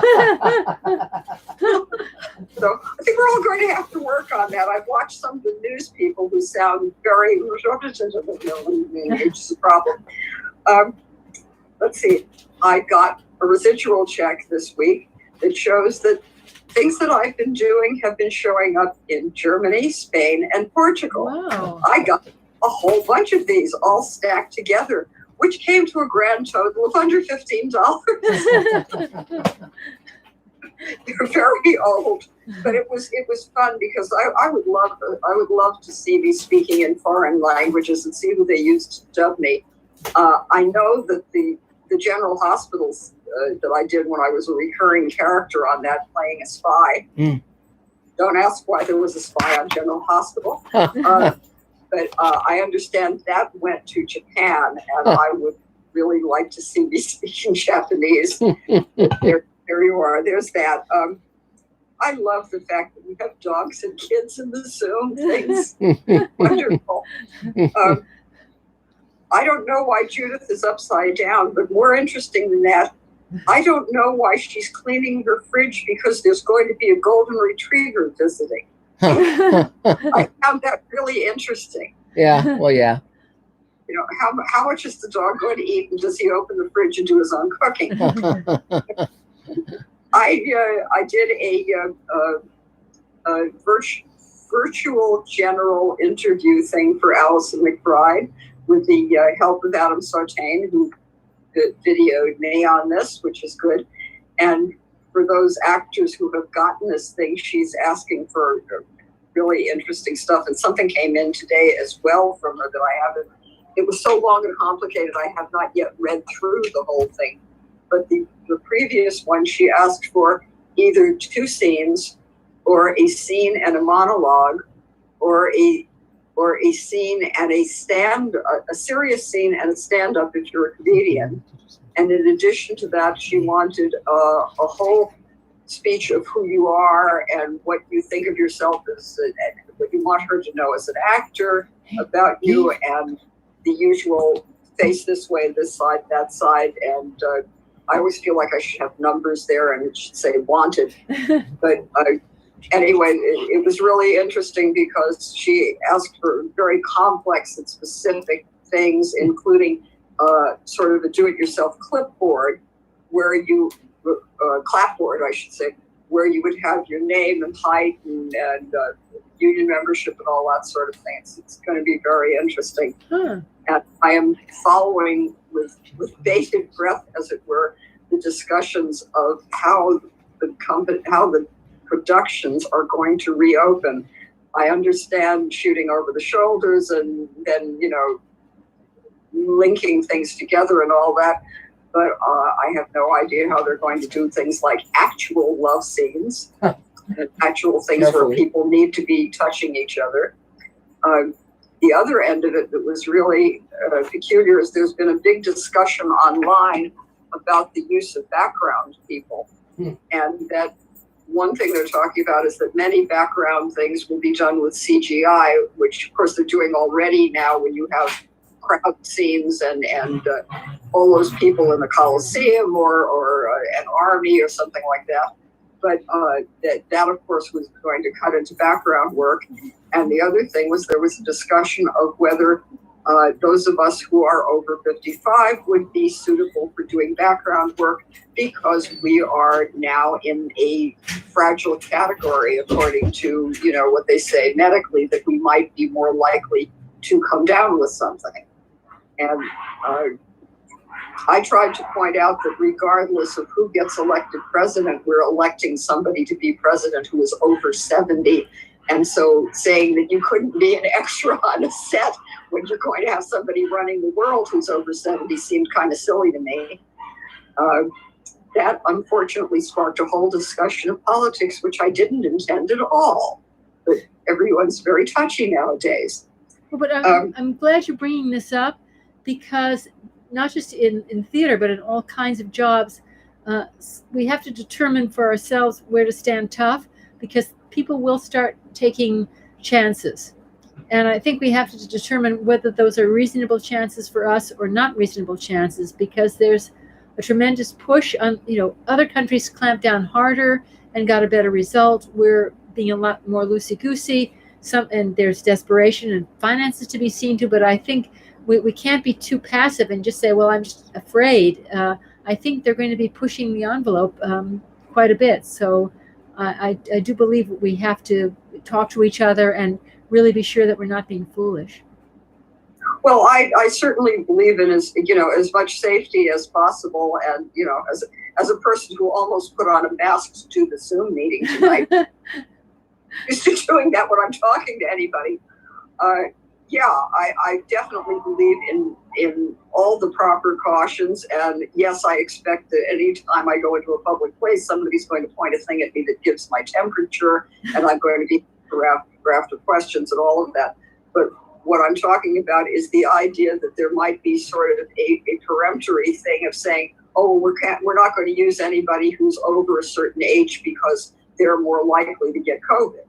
And of course, it's, as we've now proven, children get it. Yeah. And all sorts of people at all sorts of ages get it. And I'm just kind of hoping that that will not be an excuse for some sort of ageist nonsense, because we've been trying to fight our way past ageist nonsense for quite a long time now.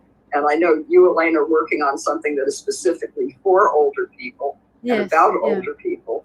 And the population itself is an aging population. And actually, we're all an aging population. If you're 14, you're an aging population because you're going to get older. But that it should not be used as an excuse to not hire people. Yeah, I know. I agree. And part of that is like there are certain showrunners like Joe Dougherty, who really favor seeing a broad landscape of ages and working with a broad landscape of ages. Some of it is to just, some of it I think is to just see who the people are who are working, and if they just like an all young kind of, white bread kind of situation, or if what you always see them doing is watching for a broad scope of ages. I don't know how many people saw the film Youth, but it's a film worth looking up, the film Youth, which is with older actors, and it's brilliantly done. Michael Caine stars, and it's a superb piece of work. So I think you can find it online. But Youth. How old of a film? Just a few years old. It's not that old. It's really not that old. Yeah, I will look for it on Netflix or Amazon or wherever. Okay. And, yes, thank you. And other than that, I haven't got very much else to say. But then, Adam, I think I'll be getting a hold of you again because I think I have something else that needs taping. So I know which end of a camera I'm supposed to be on, and I'm not really good at setting these things up for myself. Okay. Well, great. Welcome back. Yeah. Okay, Adam. Hey. Yes. Next is a question from Rose Kirby, who I believe wants clarification on when the Space Command convention is happening. She's asked, is anything happening on the 29th at noon? I believe the Space Command convention is happening on the 20th of June. Yes, right? That's correct. Yeah. That's the time. And that is starting at noon, right? Yes, I believe so. Mark will be back shortly. The dogs that I took around the block failed to do very much, and so they started. Anyway, they're very manipulative. He'll be right back. That they are. Okay, I know from firsthand experience. Yeah. Okay, well, great. So, Mark, you're up. Is Mark here? Yep. Me? This Mark there. Okay. Interesting. Okay, so my name's Mark. I'm an editor. I've been a little stressed out about what Michelle's talking about too, and how we're gonna do filming and all that. Because they're talking about no love scenes, no hand-to-hand combat, and a lot of stuff like that. But then we all have to recognize something that I don't think it's going to get that big. It's not going to become that big a deal because the wrestling organizations are still putting on shows, which means if they're able to still do that, jumping on top of each other and all that, then there's a good chance that the movie industry is going to reach out and find out, how they're protecting themselves. In order to, protect themselves while they're doing the acting and all that. You can't have an organization like that continuously working and then say, oh, but in film, we're not going to have hand-to-hand combat kind of scenes. Yeah. So I think that people are just getting a little too scared right now. We should see how it plays out. And there is testing, yeah. Go ahead. And there is testing. Right.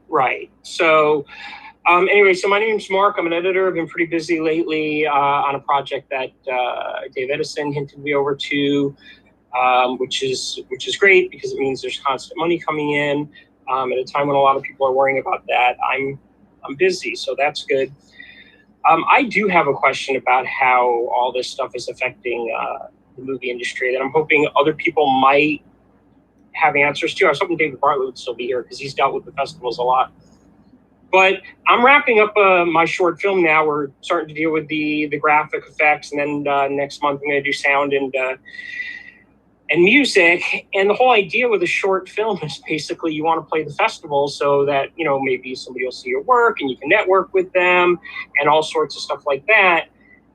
And with all the festivals kind of closing down and not really doing anything but maybe online where you can't really network with anybody afterwards, what are we going to be doing in the future to kind of get our work out there?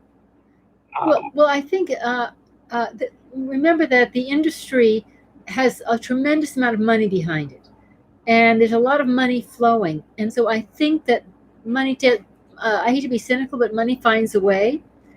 And in terms of all of these, online kind of schmooze events, I believe that firstly, I think that that's not going to last as long where a lot of money is concerned as in other industries. But I think you could easily say if there's going to be virtual festivals to have virtual schmooze events, and if you again sit home and do your research and reach out to people through social media, you do have more people's attention. And so there are ways of taking advantage of that if you decide who you want to get to, and you make use of the table and say, can anybody create an introduction? That in a way, at this point, until it really opens up, it might be able to work to the advantage of anyone who is willing to do a little bit of footwork and reach out. I mean, Mark's been very good at getting to people that he couldn't normally because they'd be too busy. So if you create targets and say who knows who, and go to them through social media or through the contacts through the table, you might be able to get it to really work for you. Because I start, before this all happened is when I shot the film, and then I started because I know a lot of people when they hit the festival circuit, they just send out to everything, and I've worked on a lot of films where that doesn't work. So I was kind of scoping out in, the individual festivals, what would be best for my movie, and, and then you find out who goes to these festivals. Now I feel like I guess it's just finding a way to get the film out to people a different way. There's a good chance you're not going to get the festivals. How do we open those doors to get them to see the film anyway? Well, yeah. Well, that's part of it. Part of it is to get them interested in seeing the film. Part of it is to have a site where it's up and running, where it's really accessible. When you can give a link to special people. You can certainly talk to David about that because he's been to so many festivals and he knows a lot of people in the festivals. But part of it is just to contact all the festivals and to find out if they're going to have any kind of presence. And if they are going to have any kind of presence, just say, would you like to have like be online for people who sign up and who can still see the short films if they have a password. So password protected short films. So the thing is, don't assume that the festivals aren't going to happen. They may be happening. And the people who are involved, you may be able to get to, and try and research the people that you feel would be really beneficial to see your work. So, well, as I was checking them out, I was seeing that a lot of them saying they weren't going to be active this year. That's why the question came up. Oh, okay. Well, the people who aren't going to be active, if they have absolutely no presence, which rather surprises me, find out who generally the people you wanted to get to in those festivals and try to get to them one-on-one, but do have it where there's a link for your work, where people, a password protected link where people can see your work and start reaching out. And a lot of people who have how long is your film? Right now it's running before credits 7 minutes 50 seconds. Okay, so it's a respectable short. So you're not asking people to put a lot out into it. So rather than being in competition with a whole bunch of people, if you can simply get people to start watching your 7 minutes, give them a link, give them a reason to do it, be really amiable, find out who might be a really good match, you might have a lot more attention than you would in a festival. Right. Okay. And I was feeling a little hopeless before I asked this question. Now I'm starting to see ways that maybe we can have hope. So, that's great. I feel good about that. I've personally seen a lot of festivals that are going online. Right. And you can get more information on Film Freeway.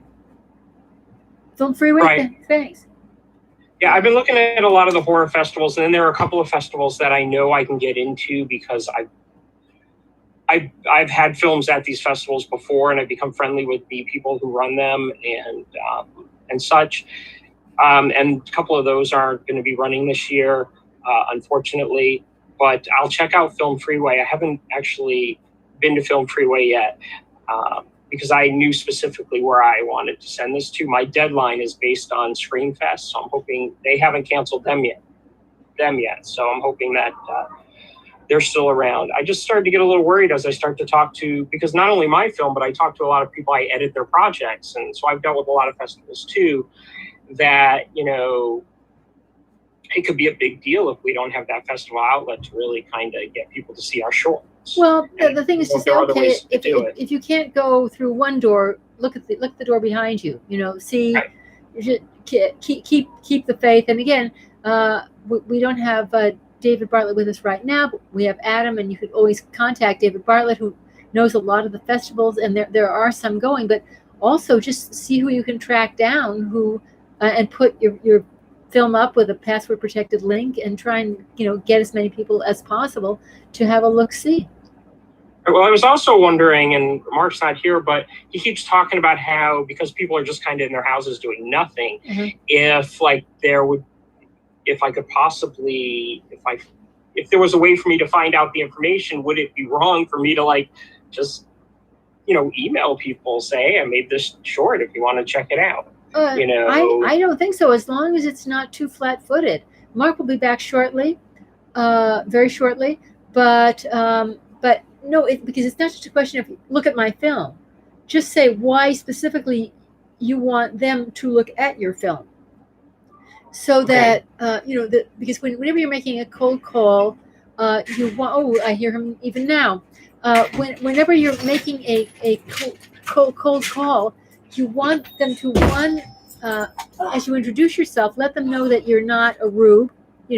Who you are, so they know that they're talking to a professional right off the bat. And then you want to say, given who you are, what made you make this specific thing, so that there's a real matchup between you and the thing that you've made, and specifically why you're talking to them, why you want them to see it.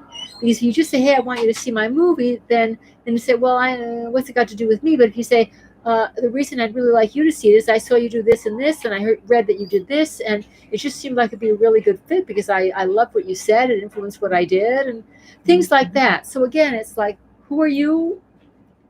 What's the project, and how does that project link up with who they are? And finally, why you're pitching it specifically to them, and what you would like out of them. Why you're pitching it to them? What advantage would you seek for them to? Why should they see it? If they see it and like it, what would you hope for? So those are three things that are fairly critical. Here is Mark. Mark is talking about he's shy about calling people cold, since a lot of festivals are canceled. Sure. And wants a little bit of advice about calling people cold that he would really like to have see his film. Sure. Well, the strongest way obviously is through a mutual contact. So start by thinking of the people you're targeting and thinking who might know them, who could reach out on your behalf. Because obviously if someone says, hey buddy, I know this guy, he's done a film, you really should take a look at it, that's going to work as an incentive. So that's the first starting point. But if you don't have that, then you think about what's going to make it interesting to that person.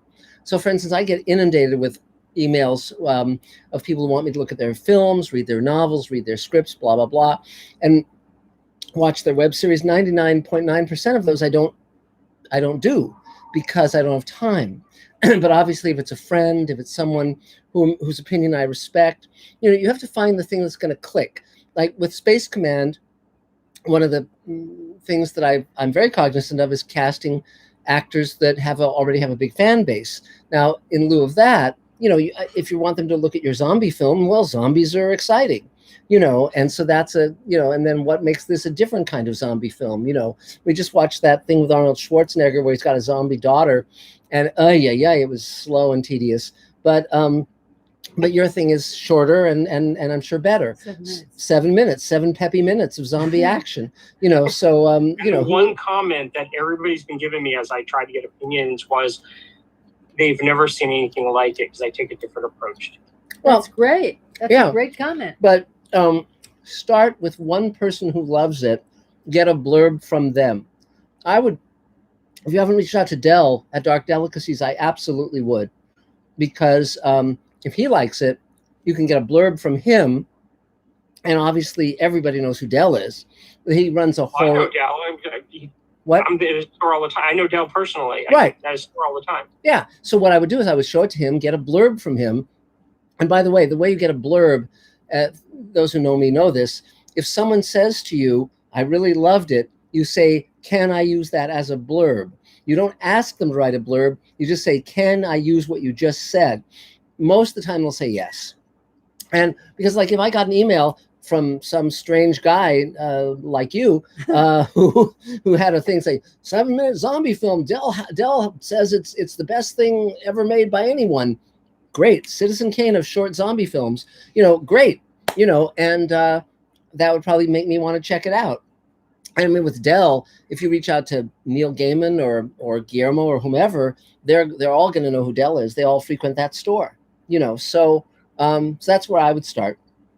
That's where I would start. All right. So when I'm completely finished, I'll ask him if he'll see it. I'm sure he'll say yes, because like I said, I'm at his store all the time. Yeah. And I mean, I want to see it too, of course. And if I like it, I'll give you a blurb. It's like one of my favorite blurbs ever was on a science fiction novel, and the blurb was from Arthur C. Clarke, and the blurb was, "This isn't half bad. I should recommend it." Great. I'll reach out to him, and I'll reach out to some other people that I know. See if I can move that way. That's right. Cool. Because the least reliable expert on our work is us. If someone comes up to me and says, "Our mother's even less reliable." Well, yeah, but if someone comes up and says, "I'm a genius, and I've written the script, and you should read it," well, Jesus, that makes me not want to read it. Whereas if Guillermo says, "Hey, this guy's a genius, you should check it out," it's like, okay, sure, I will. So I think that's pretty clear. Anything else, Mark? Nope, that was it. That was my main thing. Yay! 3 cheers. So, Adam, are there any more Mr. Sci-Fi questions? Yes. There he is. Let's see. I lost. Oh, there it is. Question from Tom Jennings, Hi, Tom. A new subscriber, a self-described noob, and definitely a question as such. He says he enjoyed the pilot. Are you going to be able to make more episodes? Well, we've actually shot the first 3 hours of the show, and we've also done a new episode during the pandemic that's almost 2 hours long. So that's 5 hours of the show, and we're prepping to shoot the next hour, the 6th hour. It's a 14-hour season. We're planning to shoot all of season 1 and keep going. Meantime, we're also creating 6 new series with 6 major showrunners, including Rockne O'Bannon, who created Farscape and Defiance and Alienation and Sequest, and Mark Fergus, who created The Expanse for television with his partner Hawk Ostby. And we're embarked on those projects actively now as well. So yep, there's a lot of stuff coming down the pike. We're going to be shooting a lot. We have our own physical studio. In fact, as David Bartlett mentioned, he and like a very small team of people were building sets yesterday. Again, we're observing social distancing. We're being very careful, but we're moving ahead in every department. So absolutely. But thanks for that question, and definitely subscribe to Mr. Sci-Fi. There's a lot that I'm going to be posting very, very soon. So let's see. So who's next? Earl? Yeah, go for it, Earl. Okay. Hi, Earl. If you can. There you go. Hey, He's good. yes. Hi, I Earl. hurt my back, so I have my friend here unmuting. It's good to have friends. Yeah. I didn't know how you're doing everything online, so I have Misa here, Japanese American woman. Well, great. And I don't know. Do we all go at the same turn? Would you like Yeah, to I mean, you leg can on Zoom? No, you can. Yeah, just say what you're up to and what you need. Absolutely. Okay, and then so my name is Earl F. Smith. I'm a composer, sound designer. Great. Multi-award winning. I'm working on Mark's film. Mhm. And I have 2 other films I'm working on now. I've been doing a lot of teaching music online as well. I'm doing great. Faith wanted to say. Hi, Faith. Hi, Faith. Hi, I'm Faith Smith, and I'm a musician and actor. Oh, great. Well, yeah, and I really liked the video that Earl shot of you that he sent me. I thought it was very, very charming. And I told you not to send that. Oh, dear. it was very, very cute. Now, I don't know if you guys ever get down to LA, because there's a specific shot that I want to do. We can talk about it. If you want to give me a call tomorrow, Earl, we can talk about it, okay? And see if there's a way to make this happen without too much wear and tear. Okay? Bet. Okay. So yeah, just give me a call tomorrow, Earl, and we'll talk about some logistics, okay? No problem. I'll give you a call. You bet. You bet. Lisa, Yay. Hello. There, you look great. Hello. you can hear us. Hi, my name is Misa. I'm from Japan. Great. It's a great country. I've been here for 4 years, so I just started to get to know American culture. Great. And so, are you an actor, or what are you here in America to do?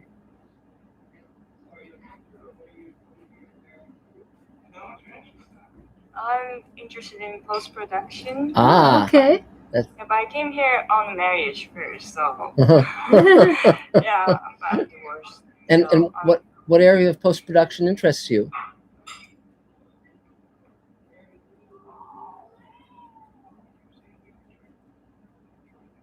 Yeah, I'm not sure. Like, we just became friends, and yeah, he introduced me about entertainment field. I Great. want to try different things.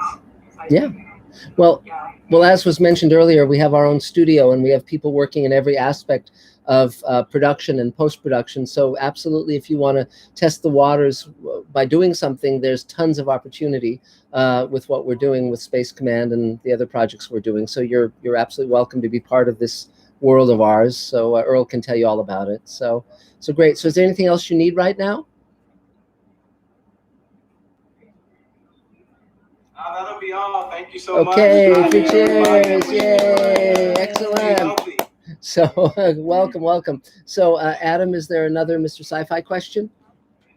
I think we're caught up. Okay. For now.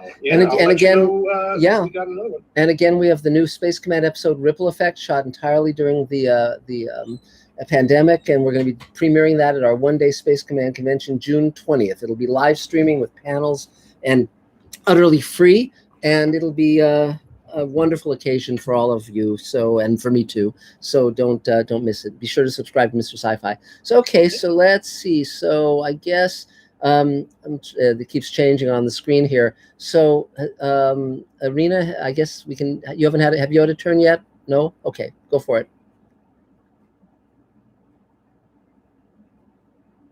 Hello, can you hear me? Yes. Okay, well, good to see you. You too. Are you doing well? We are. Yep. Well, I'm also doing well. Had my first trip to the store in like almost 2 months. That was adventurous. Indeed. And finally got the mask, and now I'm realizing that there is no way I can wear it in the summer. Mm-hmm. It's just impossible to breathe. So trying to figure out some other solutions. Yeah, but otherwise been busy with my web series, bedtime stories. I've been kind of figuring out the social media angle, and I think it's coming together. We haven't set up a YouTube channel yet, but did figure out the Instagram, and of course Facebook was set up previously last year. So pretty much just want to reach out to fellow film professionals. I mean, this web series really are designed to collaborate with fellow film professionals, and even have an idea to run a bedtime stories challenge. I think my concept is perfect for quarantine. Basically, the concept is what people can do and talk about in the bedroom. You know, I wanted to do something very, very simple, so that you can just be creative. And I figured everyone has a bedroom, so it's the easiest set to find. And whatever crazy idea pops into your head, just do it, basically. Great. And we'll start putting together episodes next month on the YouTube, but the behind the scenes pictures and videos I'm already posting on Facebook and Instagram. So please, and anyone who wants to connect and check it out, it's Bedtime Stories, the series. That's the handle, I guess, on all the social media channels. And unfortunately, I'm still waiting to be put on a LA table list. There was some kind of a technical difficulty because it seems like they put me on, but I'm not receiving any emails. That's weird. Trying to figure out why. David Bartlett can be of help with that, and we can also. So, but David's probably the best person to help make that work out. So, yeah. Also, check your spam because sometimes I did. Oh, okay. Yeah, I checked the spam and I also checked promotions. You know, that's the folder I didn't even know was on Gmail. Turns out there was another folder where things fall through. But I checked literally everything, and I haven't. And I know how, you know, you do updates on a regular basis, and fellow members of the table constantly post. So I know I should be receiving probably tens, you know, if not hundreds of emails by now. So so some kind of a glitch. I'm sure we'll figure it out. Yeah, and Howard Benjamin obviously is the one who's kind of the point person on that, and Tom Katz is. So I mean, I've been in touch with Tom. Oh, good. Good. Yeah, just be get him back to me. Right, just be a squeaky wheel, and it'll get nailed down. So is there anything else you need? No, I think once I'm gonna be on a list, it will be fine, right, to send out the information and great invitation to check out Bedtime Stories. Cool. Well, 3 cheers! Yay! Excellent. So, Adam, any more Mr. Sci-Fi or Space Command queries? No questions, but a shout out to Aaron Cronus, aka Stamina Music. Terrific. Excellent. And again, you know, the more one wants to, you know, follow us, we're posting often on Mr. Sci-Fi, and I also have a Facebook feed and a Twitter feed and so forth. So those are all things that one can follow us on and see our daily adventures. And your new channel, Mr. Politics. Yes, Mr. Politics. I was thinking about doing a few more of those in the near future, where I get political. So now, did Lydia, have you had your turn yet? If you haven't, why don't you unmute and say things? Oh, can you unmute? It's not unmuted yet. Oh, there you go. Okay. Yeah, go for it. There you are. We're not hearing you. Oh shoot, we're still not hearing you. We're still not hearing you. That's weird. Do you have a mic?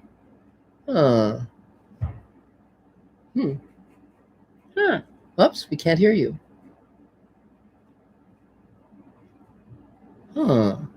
No, we're not hearing you. I guess there's a problem with the mic. Oh, sorry about that, Lydia. Okay. No. Adam, she's unmuted on our side, but we can't hear her. Yeah, your mic. Try go to the arrow on that's attached to the little mic symbol, and see what because it might be on a different mic or something. Okay. Did you hear that, Lydia? Yeah. Nope, we're still not hearing you. Frustrating. Sorry about that. We'll continue on, and then if we figure this out, you can jump in, you know, as we continue. Come back. So yeah, so dursklover@gmail.com. If you want to take your turn. Lisa. Lisa. Hi, everybody. I'm sorry. Actually, I keep changing that. It just That's funny. back. So yeah, it's SK Lover, so it works. So I guess I'll just go back to how it all started. So I did live in LA and worked in film music at Cooper Peters and at Universal and MCA, and studied theater at Northwestern, was an actress and singer-songwriter I've been my whole life, and found a course at UCLA in gerontology that had a chapter on music therapy, and so used music therapy as my way to use music to heal, and then got my PhD in psychology. So I've been a psychotherapist for 25 years, worked at Kenya Ranch Spa, brought music and sound healing to the world, and mindfulness and meditation in combination. I'm offering next every Sunday at 5 o'clock a support group for everyone in the entertainment business, artists as well as executives, online on Zoom at 5. It'll be talk as well as meditation and guided imagery and creative visualization and all the things we need to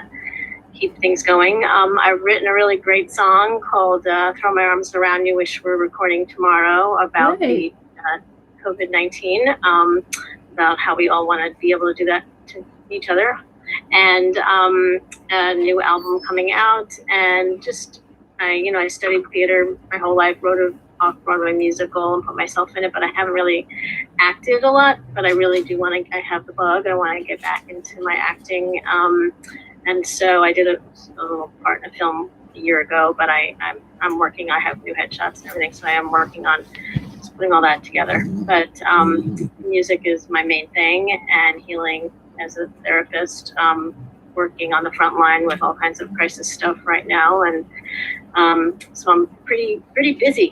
So I made it my purpose to spend every morning just being an artist and just being creative, and my afternoons and evenings are doing therapy. So that's really it. Since you've been bitten by the acting bug, well, I mean, I started as an actress in the little girl. So Great.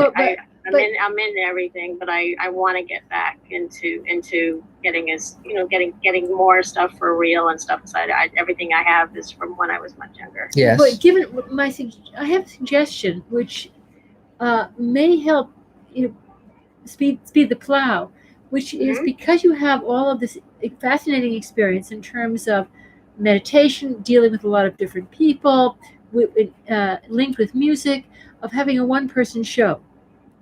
Which would and I wrote a musical called Mother Me Therapy, and I wanted it was done at the Cherry Lane Theater in New York, but I would like to, and I put myself in it, but I would like to take that and make it a one-woman show. That's exactly what I want to do. That's great. I think that would be great. I mean, and that's something that you could do even before the epidemic lets up, and show it online, which would then not only show what you're doing and further the message and show that you can also sing, but could show you as an actor, especially if you did more than, I mean, some of the best, we love one-person shows, but we love it when one person can bring a lot of different characters to life.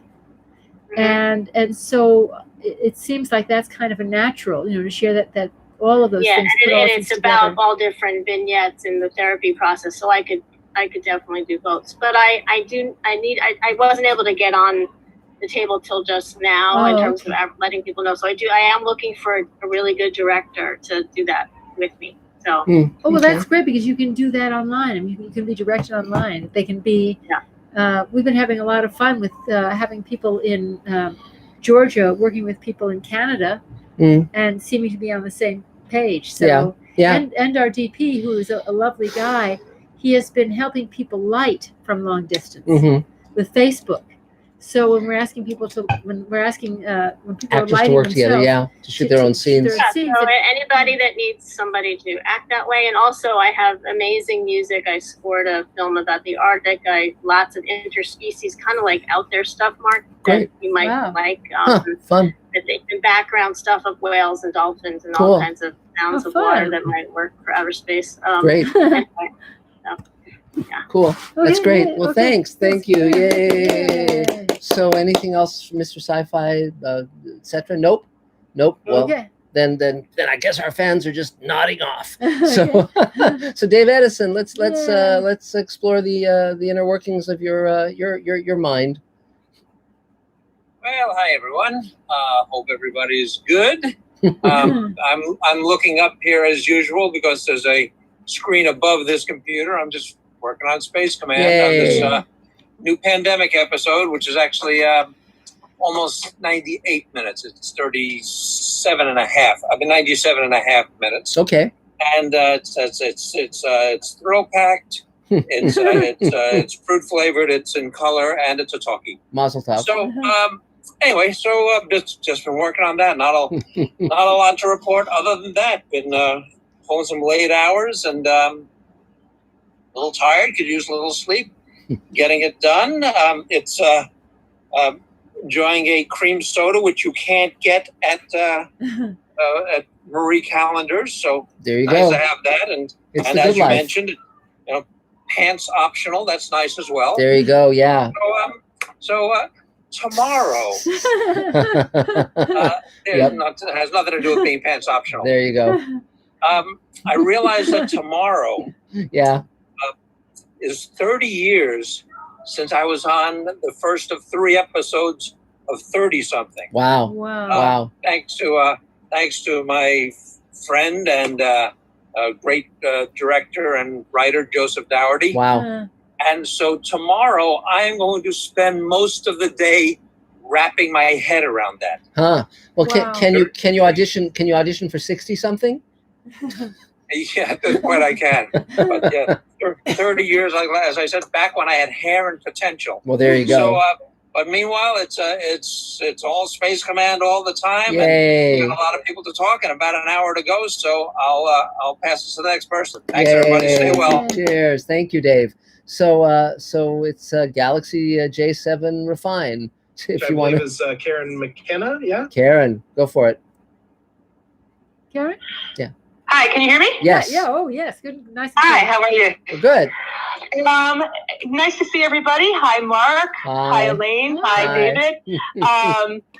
So I don't have a whole lot to report. I've been having a lot of fun and meeting up with people. I'm happy to say that I think she's off now, but Carol Field and I had a nice phone conversation this week and connected, and great. She's a great lady. I'm looking forward to a great friendship there. Good. I can't wait to be able to sit down and have a coffee. But right now we can sit down and have a coffee in our own place, so that's not so bad. Mm-hmm. And I don't have a lot that I want to ask for myself tonight, but I think I said that I was brought to the table by Bob Rich, and he let it slip to me today that tomorrow is his 50th birthday. So if anyone who's on the email chain wanted to send him a little birthday email tomorrow, I'm sure that that would mean a lot to him. So that's my only ask for tonight.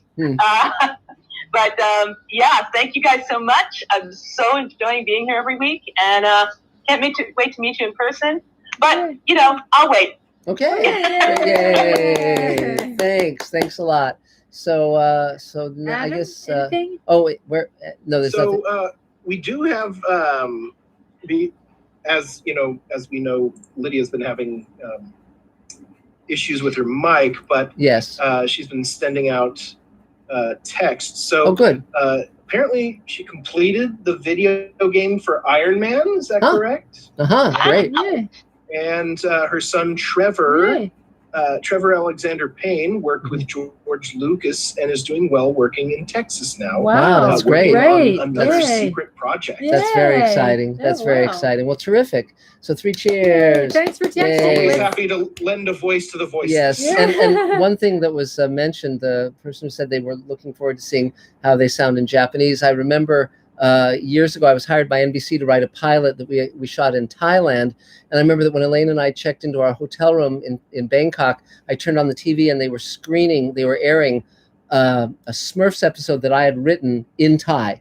And so that was a great experience. Very, very funny. So I guess I'm looking at who has, so I guess Akira, if you want to take your turn, and that'd be great. Go for it. Hey, how are you? What's going on, man? Yeah, I'm from the Warner Brothers studio today. So anyway, so this is Akira, originally from Tokyo, Japan, and film composer and jazz guitarist, instructor, and Japanese language instructor. And yeah, last week, I worked with David Reichland, the composer of the Space Command, and he did some, kind of the music project and music gathering, music relay, and I, miming to his music and showing up on his video, and it was fun. Yeah? And also, right now I got an email from this. Kushak, is he still there? Kushak? No? Kushak is an Indian guy. And yes. And he had to leave. Okay. He left. Okay. So he and David Bertrand, they are working together for some indie movie, like named Junk DNA, very short comedy, and I worked with him, and they emailed me some minutes ago, and right now, my name is on IMDb now. And thanks for the credit, anyway. So, and I also hired, accepting the new application for the guitar student and language student. And absolutely, it's online, totally online. And actually, in teaching online, they still have some difficulty, but there is no other way to do that. And now, I have to more establish way how to teach online effectively now. Yeah, and that's what doing so far now in the composing, mainly for the horror film and teaching guitar and Japanese. That's all for me. So great. Good to see you. Yeah. 3 cheers. Yay. Yeah. Excellent. So Jeffrey Markle, if you want to take your turn. Gino's back. He was gone for a moment. Gino, yeah, you can go for it. Go for it, Gino. Welcome back. Thanks, boy. You bet. Yeah, hated that I missed the last 2 weeks, guys. Hi, Gino. Actor, filmmaker, comedian. Last night I did my first virtual comedy show. Oh, really? Wow. Great. Right? Okay. So, a few things. Number one, how's Howard? I've just had a concern since I hadn't seen him on here. He's fine. He's fine. He's just like super busy. He's not a Zoom guy. He's not a Zoom guy. Yeah. I keep nagging him about it, but he's not a Nah, Zoom guy. nah. But there's nothing wrong. He'll definitely be back as soon as the table starts up again. Yeah, we're over him. Well, no, I mean, once you reach advanced years, the electronic gizmos are just you just don't know. I mean, it's so different from a typewriter. Yeah. So okay, but how are you doing? How are you doing, Gino? I'm good. Thanks, brother. You? Okay. So I think you mentioned I was on for the first few minutes before I had to get on another call early night. But I think you mentioned about it might have been with Michelle, but in terms of emailing, being in communication with people in the industry. Yes. My particular cases were like casting directors, commercial agents, and whatnot. Right. How would I go about getting hold of their emails? Well, you start with their social media. You look them up online. I mean, you can put out an email to the table to say, I'm trying to reach out to casting directors via their social media. What would anyone suggest? Because they're on Twitter, they're on Instagram, they're on Facebook, they're on LinkedIn. LinkedIn is very good. It's sort of like you just kind of spread your net, but you have to be clear on what you're asking them to do. Because if it's just sort of like, I'm an actor, I would like you to consider me, that they're getting millions of those. So the trick is always to figure out what the request is that's different or that's interesting or that's going to get them intrigued, and that's where, again, when we talk about doing podcasts, when we talk about, something unusual during this period, that it's something, like, for instance, if you teamed up with someone from the table to do a special Zoom conference for free on the actor's life and casting and all of that, then you might be able to make a connection with these people, because again, everyone's sitting at home there, and a lot of production is shut down, so a lot of these people have more time on their hands. But for instance, other people at the table might want to team with you to put on something like that. And it could be, you could offer it free of charge. You could publicize it through the table. And, if you got a few hundred people who wanted to be part of that, then you could have casting directors maybe, be on a panel for an hour or so throughout the day, and you could have something interesting. Because again, I think it's always a trick about what's going to get them to pay attention. You might want to, whatever way that you can go at it at an off angle rather than please cast me. Yes. So anything you can find out about the casting director, which is a connective tissue to you, honest connective tissue to you. The primary story that you've been trying to make is a fascinating one. Yeah. And it's that, you as somebody who did not become a player, but you wanted to tell a story about basketball player. Basketball player. Yeah. A basketball player, but then Difference. the story that you wanted to write was that although you didn't become that basketball player, you used that kind of energy to help other young people, in basketball. And to say that success, it's a fascinating story, and that usually the success story is A to B, very simple. I want this, in the end I get this after a lot of obstacles, rather than I want this, and there's a different way to get the same amount of satisfaction, something I never pictured. But again, until that's made, that's not going to intrigue them, because it's just... Well, it might, and just that's what you're working on. But again, it's, you have to think about, that's why I shoot Space Command. That's why I make the show, because it's the thing itself. It gives me something to promote. If it was just like, I'm interesting, you should pay attention to me, that's like, that's very hard to get people to respond to.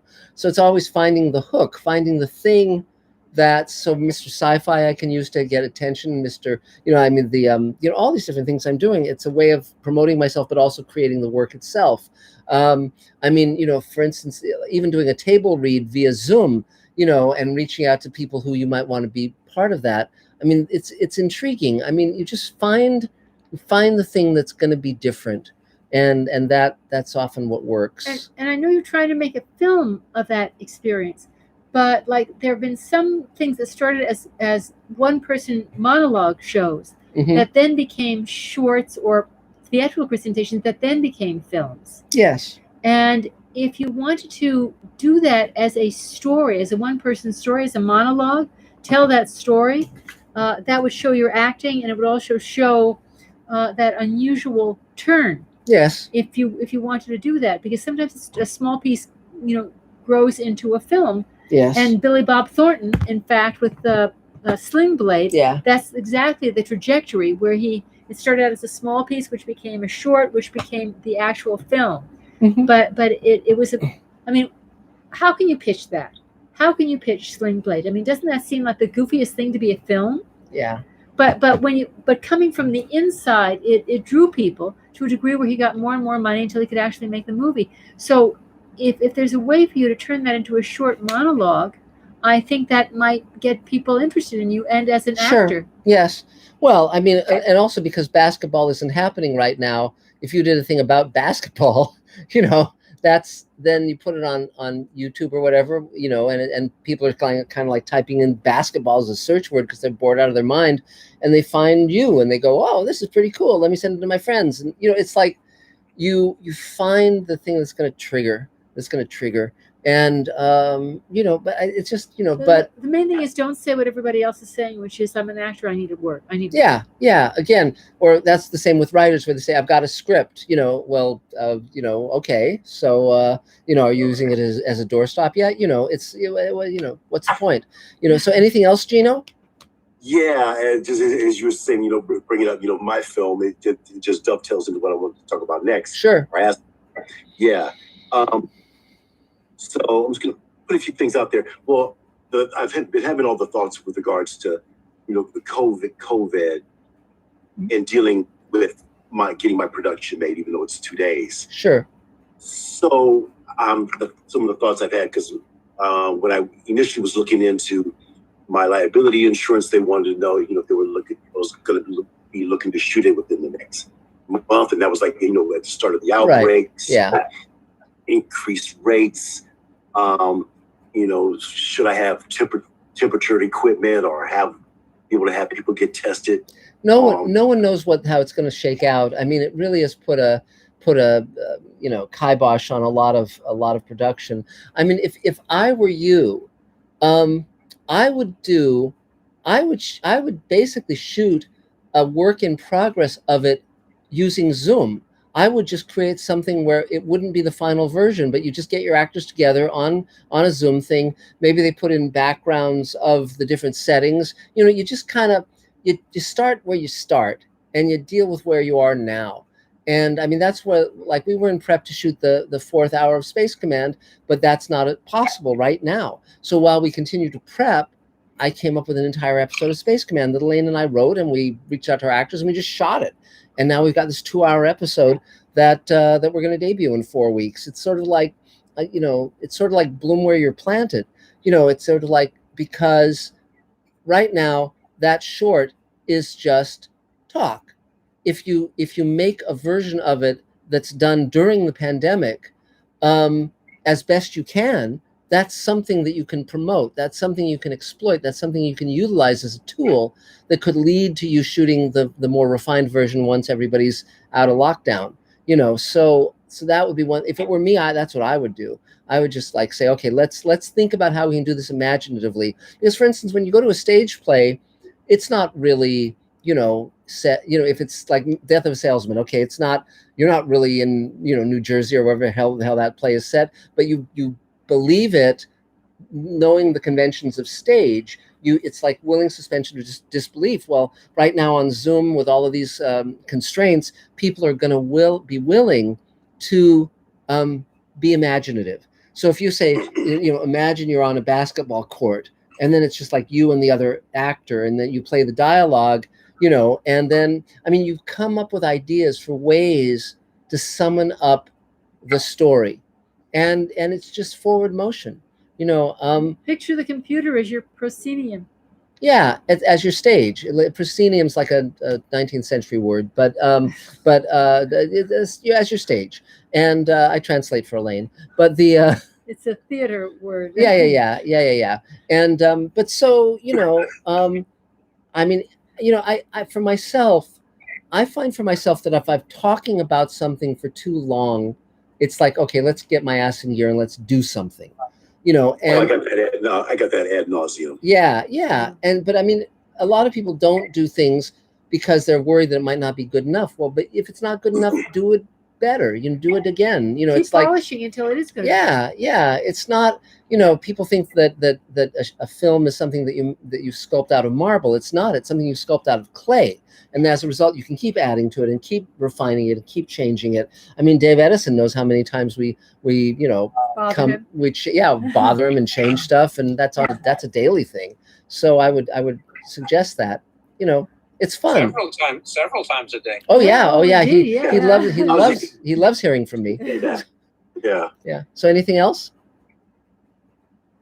No, that's just that's one thing I love about you and Elaine, Mark, is you come up with stuff that's I wouldn't even fathom to be able to fathom it. Yeah. But again, it's really about you figure out how to make stuff work for you. You bet, you know, it's like you know, that's all. I mean, I promise you that if you decided you were going to make that film between now and next week utilizing Zoom, you could do it. You could absolutely do it. And so why not? I'm sorry. Why not do it? Why not? There's no reason not to. Do it. You know, okay? Okay, yay, Gino, 3 cheers. So I guess, let's see, who haven't we had? There's Judy Beecher.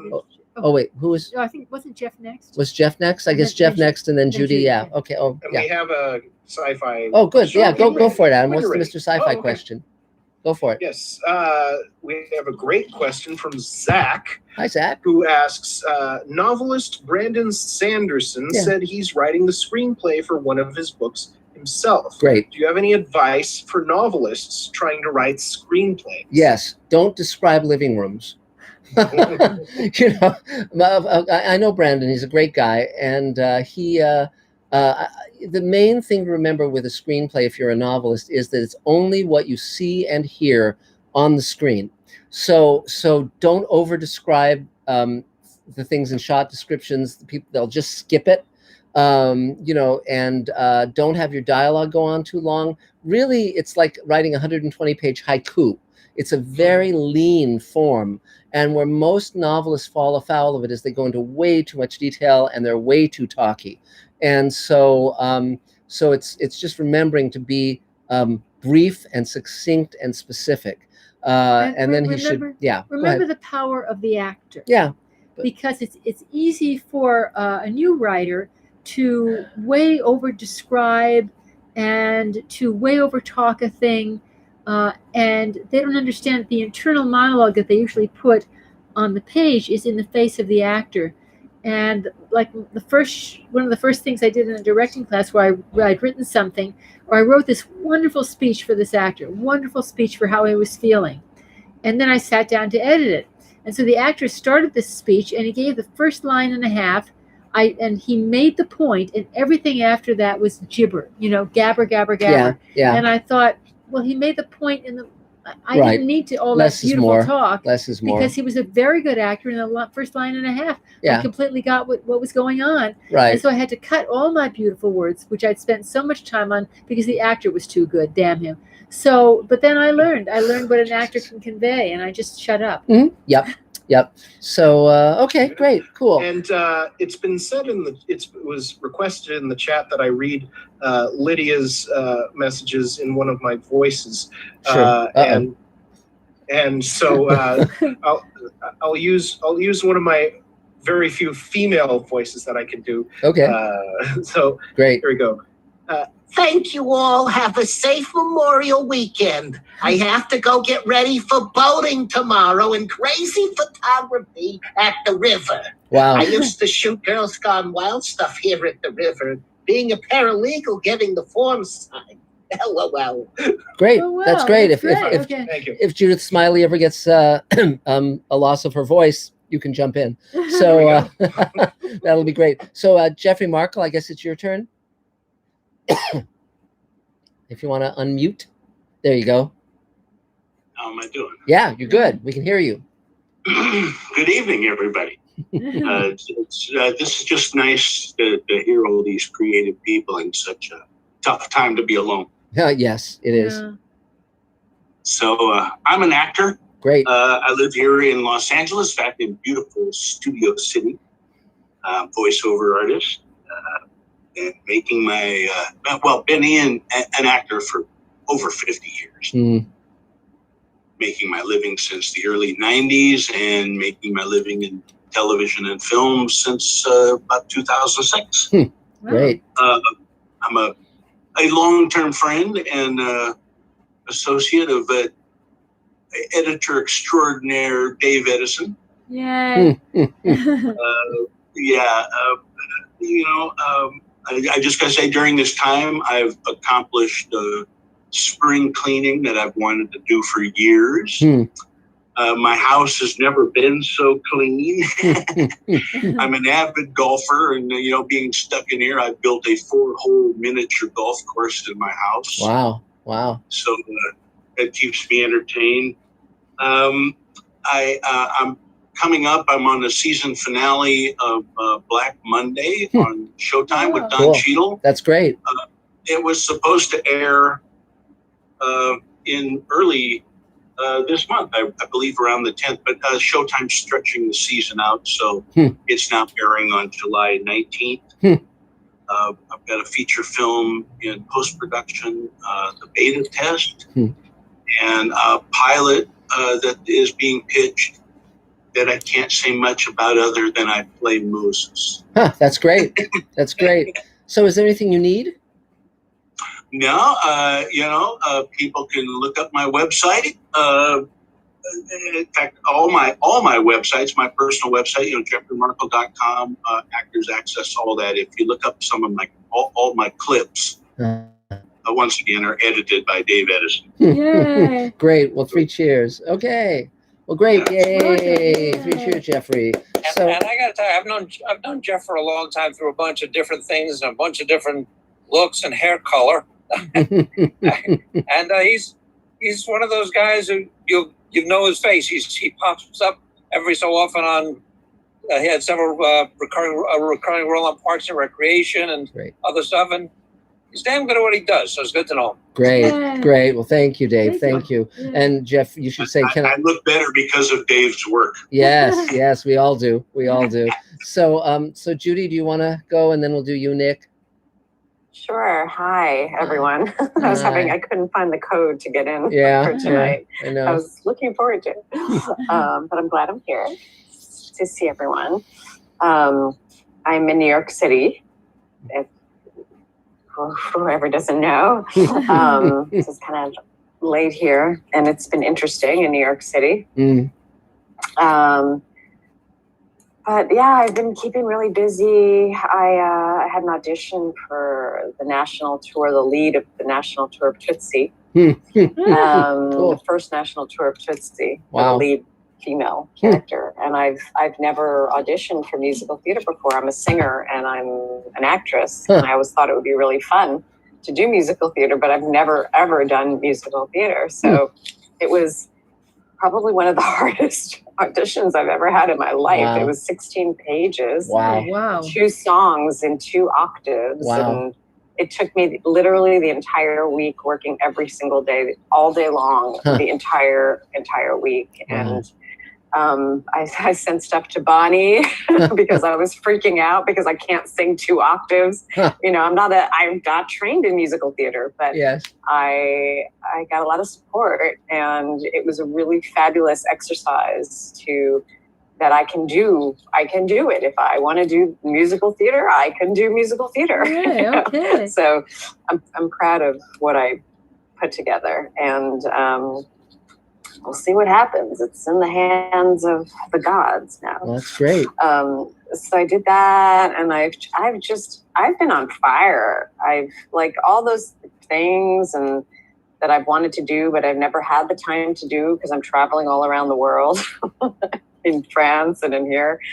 This morning I got up at 5. I took a documentary filmmaking class because I'm trying to finish my documentary. I'm taking singing. I'm taking guitar. I'm trying to teach myself how to play. I'm studying German. I'm in 2 play slams. I was in a play slam. It was the final play slam tonight. And then I'm also shooting a short film, which I wrote as well. I'm going to be shooting it next week. And I was just casting it, and I've been shooting little bits and pieces of my own part because it's a quarantine piece, quarantine short.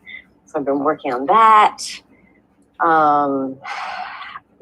It's been amazingly busy for being, and it goes up and down, like emotionally, like I'm in action, and then I've been watching TV, a lot of TV, which I never watch. I've been watching all the series. Wow. I'm watching the Cable Girls right now. I'm on the 4th season of Cable Girls, which is a Spanish, for like Sex and the City with tons of action. It never stops all the time. Wow. It's a really fun series. It's a little too much though. I can't sleep at night because I want to know what happens to the Cable Girls in Madrid in the 1920s. There you go. So what else? And I've just been very busy, and to keep my sanity with because the emotions go up and down. And so when the wave of coronavirus comes in, and what's happening in the world, I try to calm myself down and go into my creativity. Yes. Go into what I can control and things that I can do and that I can give to the world. What can I give now? Because this is the time when we, that we can give back and get our stuff out there. And so that's what I've been doing. And I read, she's not on right now. I read Susan's script. I was in contact with Vondi, Vondi Curtis Hall. He's a friend, the director and actor. And so I gave the script to him. Yeah. To him. Great. But I don't know. His wife is very busy right now writing a script and stuff. So yeah, and I did Jeff on the table. I'm just doing the voiceover for his commercial that he's doing right now. the French voiceover for that with the French accent. Fun. So, yeah. Yeah, Well, I mean, good for it is a you. challenging time in terms of not going insane. I mean, it's we're all of us are much more isolated than we normally would be, and Elaine and I make it a point to get outside, periodically. Yeah, it's important. And It's very important to get outside. Right, and we've continued working out. We just worked out this morning for a couple hours, and running and all of that stuff, and yeah, and so but also doing the table, all the different things we do is to keep connected, because this is so unusual. I mean, this is, for all of us, this is the first time in our lifetimes that we've experienced this kind. I mean, it's so funny when you think of most of humanity, for most of human history, there were diseases that people would just get and they would die, and that was how it worked. There weren't antibiotics, there weren't things that people could do. If you came down with cholera or whatever, dengue fever, that was it. Without you're dead. Yeah, but so to have this pandemic is a very unusual thing. So, but that's why we all have to reach out to each other, and and for me, of course, staying creative. Yeah, well, go ahead. And it's wonderful. No, but I'm just wanted to say it's also wonderful that you're able to do this. Yes. By Zoom. Yes. I'm in New York. Yes. Right. I'm in New York. I wouldn't normally get to be with you guys. No. So it's very cool. I'm grateful that that I can be in New York and be here. And I'm also in a playwriting class. I'm in a one-person show writing class, and every single day I write. That's great. And that's LA too. Yeah. That's a class in LA that I always wanted to take, and I get to take it now. And it's 52 days that I've been writing every day for this thing, and I get to take it because they're putting everything on Zoom right now, and because of that, it came out the short, and because of that, came out the thing. So that's great. So it's good, and I'm waiting to hear. Oh, I had a fantastic meeting with the producer of Call Me by Your Name. That's great. Wow. That's great. Who is a friend, the cousin of a cousin, a cousin of a friend. Sure. It was a random meeting, but I had a fantastic meeting with him both as an actress. He's doing 5 projects and for my documentary. That's great. Wow. That's great. I just sent him all my stuff. It was 2 days ago. Wow. And then I'm still waiting to hear when the TV series that I'm on in France is going to air, because it was supposed to be the 15th of April with E1, but they don't have an air date. Wow. Of it, but I'll let everybody know when it's Great, on. please It's do. going to be a fun show to watch. Have Also fun. a period piece. No, I look forward to it. 1920s period piece. Wow, that's great. Well, good, Judy. It's good to see you, and 3 good for cheers. you. Yeah. Yay. So I guess anything else from the Mr. Sci-Fi side, Adam? Yeah, we've got another question from. I'm not sure. Actually, I'm not sure if it's a question for you guys or just a question for those in the comments. Sure. But it's from Thomas Robson, who asks, did you guys watch the Sulu episode from Star Trek Continues? Yeah. I think he's probably talking about Star Trek New Voyages, New Voyages, the episode that we made. You can watch it on Mr. Sci-Fi. It was nominated for the Hugo and the Nebula. It's the great Sulu episode, so I highly recommend it. Elaine and I both are very proud of it, and it was a dream working with George. I've actually written a new role for George Takei in Sweet Haven, the show I'm creating with Rockne O'Bannon, and we're going to do a table read via Zoom on that pilot script. I finished it. Elaine's given me some notes, and I'm rewriting it now, and in the next week or two we'll have the table read, so it's going to be very, very fun. So Nick Repetto, it's your turn. Go for it. Hi, can you hear me? Yeah. Great, awesome. How's everyone doing? Good. As you can see in my background, I'm in promotion mode for a new album that I scored, because I'm a film composer, by the way. Oh, good. If you don't know who I am or what I do. I did this one in 2013, so I'm 7 years late in releasing it. But since we have time, now is a good time to dig out all the music from the hard drives and just polish it up. And it was my first score with commercial score with a budget with a small string orchestra and live players. And I was like, yeah. And all I did was just ask, and the guys producers yeah, sure, let's do it. And it was a thesis film. Wow. So I was like, okay, that's pretty cool start to my journey in LA. So I'm doing that. It's called Ode in Blood. I don't know if you can see it. Yes. And it comes out June 10th. Wow. So I'll be promoting it like once a week on the email. Congrats. Yeah, okay. That's great. I've had some good players, incredible players from LA area. One guy named Chris Bleth who played shakuhachi flute because it's based on Japanese and African elements, so I had to combine that.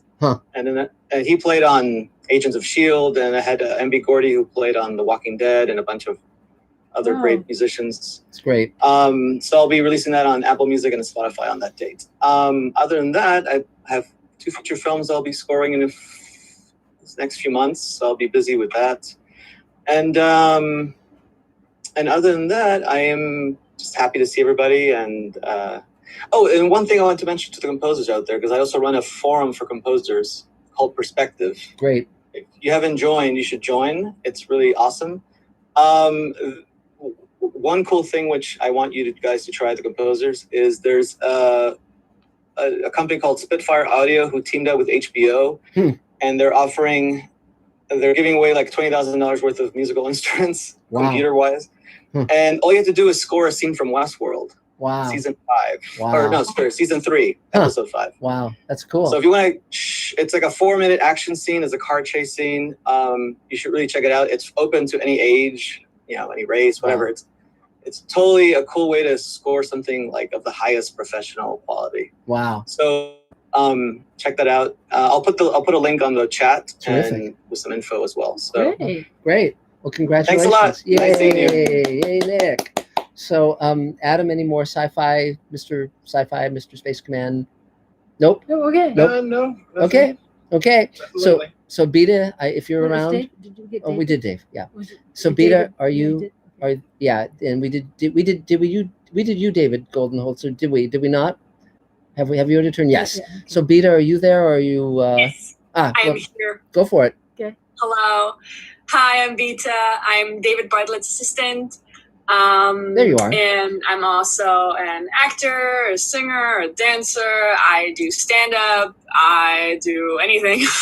Good. I also did a little voiceover that I learned in school. I did New York Film Academy. I got a BFA in September. I graduated, and since then I've been on my OPT. And so I'm just working on stuff, and right now I'm working solely basically on Space Command and whatever David needs me to do. And it's been fun. Well, quarantine is quarantine. I already talked about this last week. I'm working on some stuff so I can get things ready for my visa and just get some stuff together that I need to get together. But it's all like happening. It's all in motion, so that's good. Great. There's nothing really new to report. And Beta, as I mentioned when we spoke a few days ago, I talked to my friend Alex Vesely, who's Austrian, and so I very much want to connect the two of you. Now, did I send you his contact info? I'm trying to remember where we left it off. No, you haven't. You haven't sent it to me yet. No. So let me do that. So follow up with me tomorrow, and we'll make sure that you get his contact info. And definitely reach out to him. He's super nice, and I think he can be very helpful. So it's awesome. I'm really excited. I'm really excited. So anything else you need? No, not for now. It's all good. Okay. Yay! Cheers. So Adam, anything else from Mr. Sci-Fi or Space Command, anything like that? Nope. No, I can take my turn if you want. Oh yes, I keep forgetting you. I think of you as the moderator. Go ahead, go for it. Go for it. I get plenty of turns. Yeah. You guys talk. Yeah. But for those of you who don't know who this guy is that keeps interrupting the lovely series, my name's Adam Sartain. I'm an actor, a voice actor, and a tuba player. I have a YouTube series called Adam Plays the Tuba. And I do voices. And if you need me to do your trailer voice, now's the time to contact me. Because I can record everything here at my home studio. But I've done a few table reads over the past few weeks. It seems Tuesday is my table read day because the past, I think 3 weeks I've had table reads on Tuesdays. Which is a lot of fun. This past week I did a table read for an animated movie that a friend of mine has written, and it's really cool. It involves dragons, and I got to voice two of them in the table read because we only did a partial bit of it because it's a long movie. What else am I doing? I was going to say there's a lot to be said for blocking out time for yourself. And by time for yourself, I mean just to do away from screens, just sit and sip a cup of tea, be in nature, and just relax. Yes. I know I've had a lot of people. I know a lot of people who are experiencing Zoom fatigue.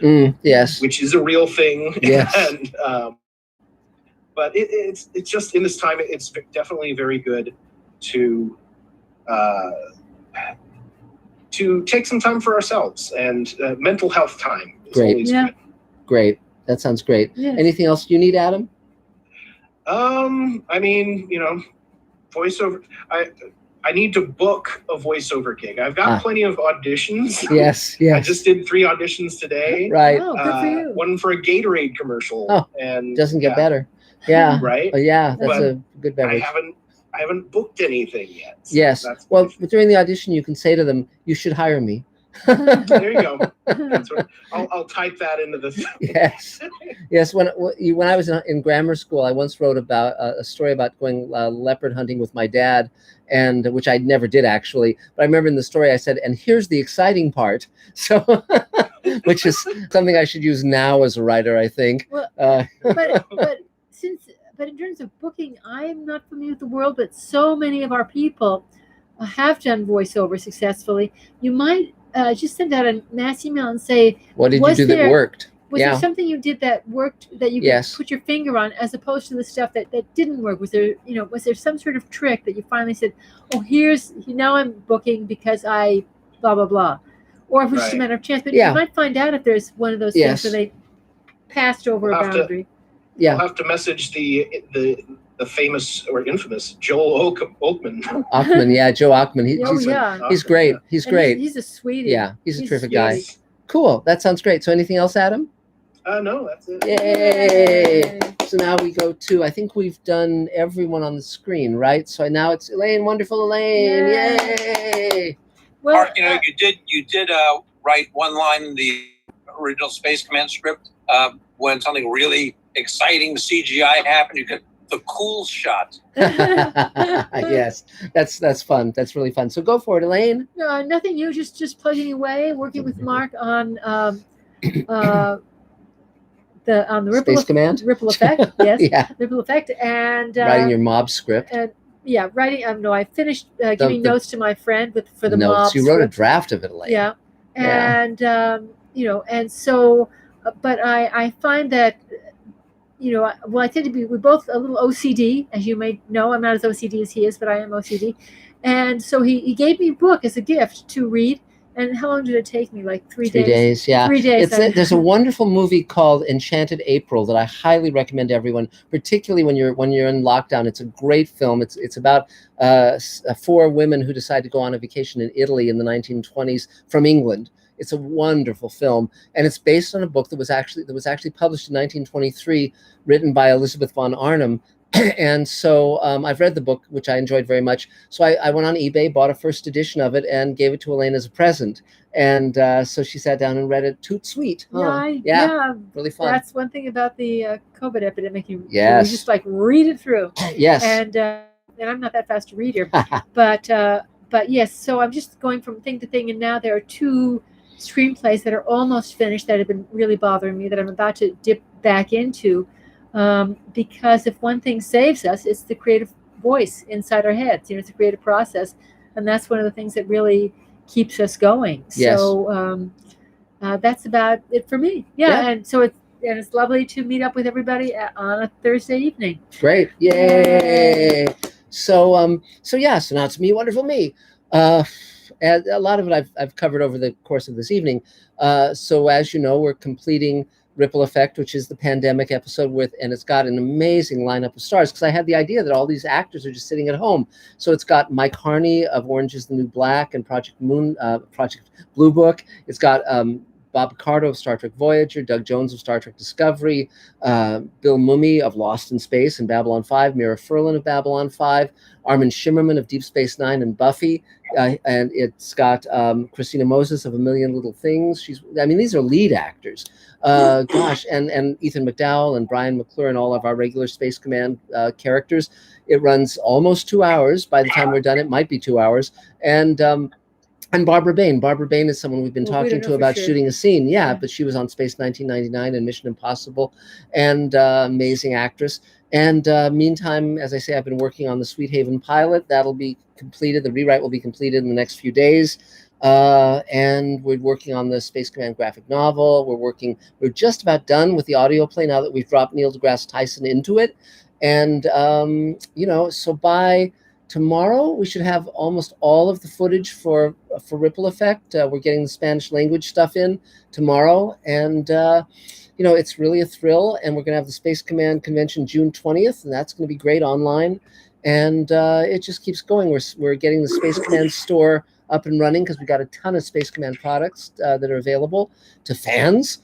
And it just keeps going. It's wonderful. I couldn't be cooped up with a more wonderful person. And I don't know what she'd say about me, but I'm having a good time. And it's just I'm glad I have my own YouTube channel. I'm glad I have the table. It's very nice that there's so many joys in our lives that are based on things we decided to do.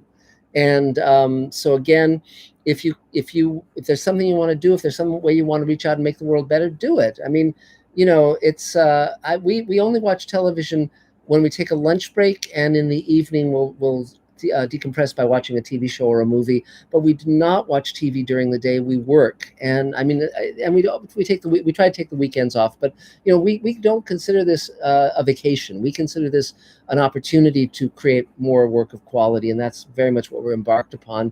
And it's a thrill. It's just a thrill. I really enjoy it. So I guess that's it for me. Yeah. So unless someone else has something they'd like to add, I think it's been another great meeting of the table. We're here every Thursday at 5:30 Pacific time. If you want to have some friends check in as well, or table members, please do. And to the Mr. Sci-Fi fans, we're here all the time. And if there's I'm going to be doing a lot more Mr. Sci-Fi videos. I'm going to be doing a reading of my first short story that I ever sold, which was about Disney taking over the world. It's every bit as timely now as it was then. So that's going to be very fun. I'm going to be doing, a lot of fans have been asking me to do a video about my bookshelf because I've got all these great science fiction classics, and that'll be fun too. And we'll just be doing table reads and conventions and releasing more episodes of Space Command and having a great old time. So thank you all for being here. It's been terrific, and we'll see you next time. Bye guys. Yay! 3 cheers. Bye, everyone. Stay safe. Bye. Stay safe. Bye.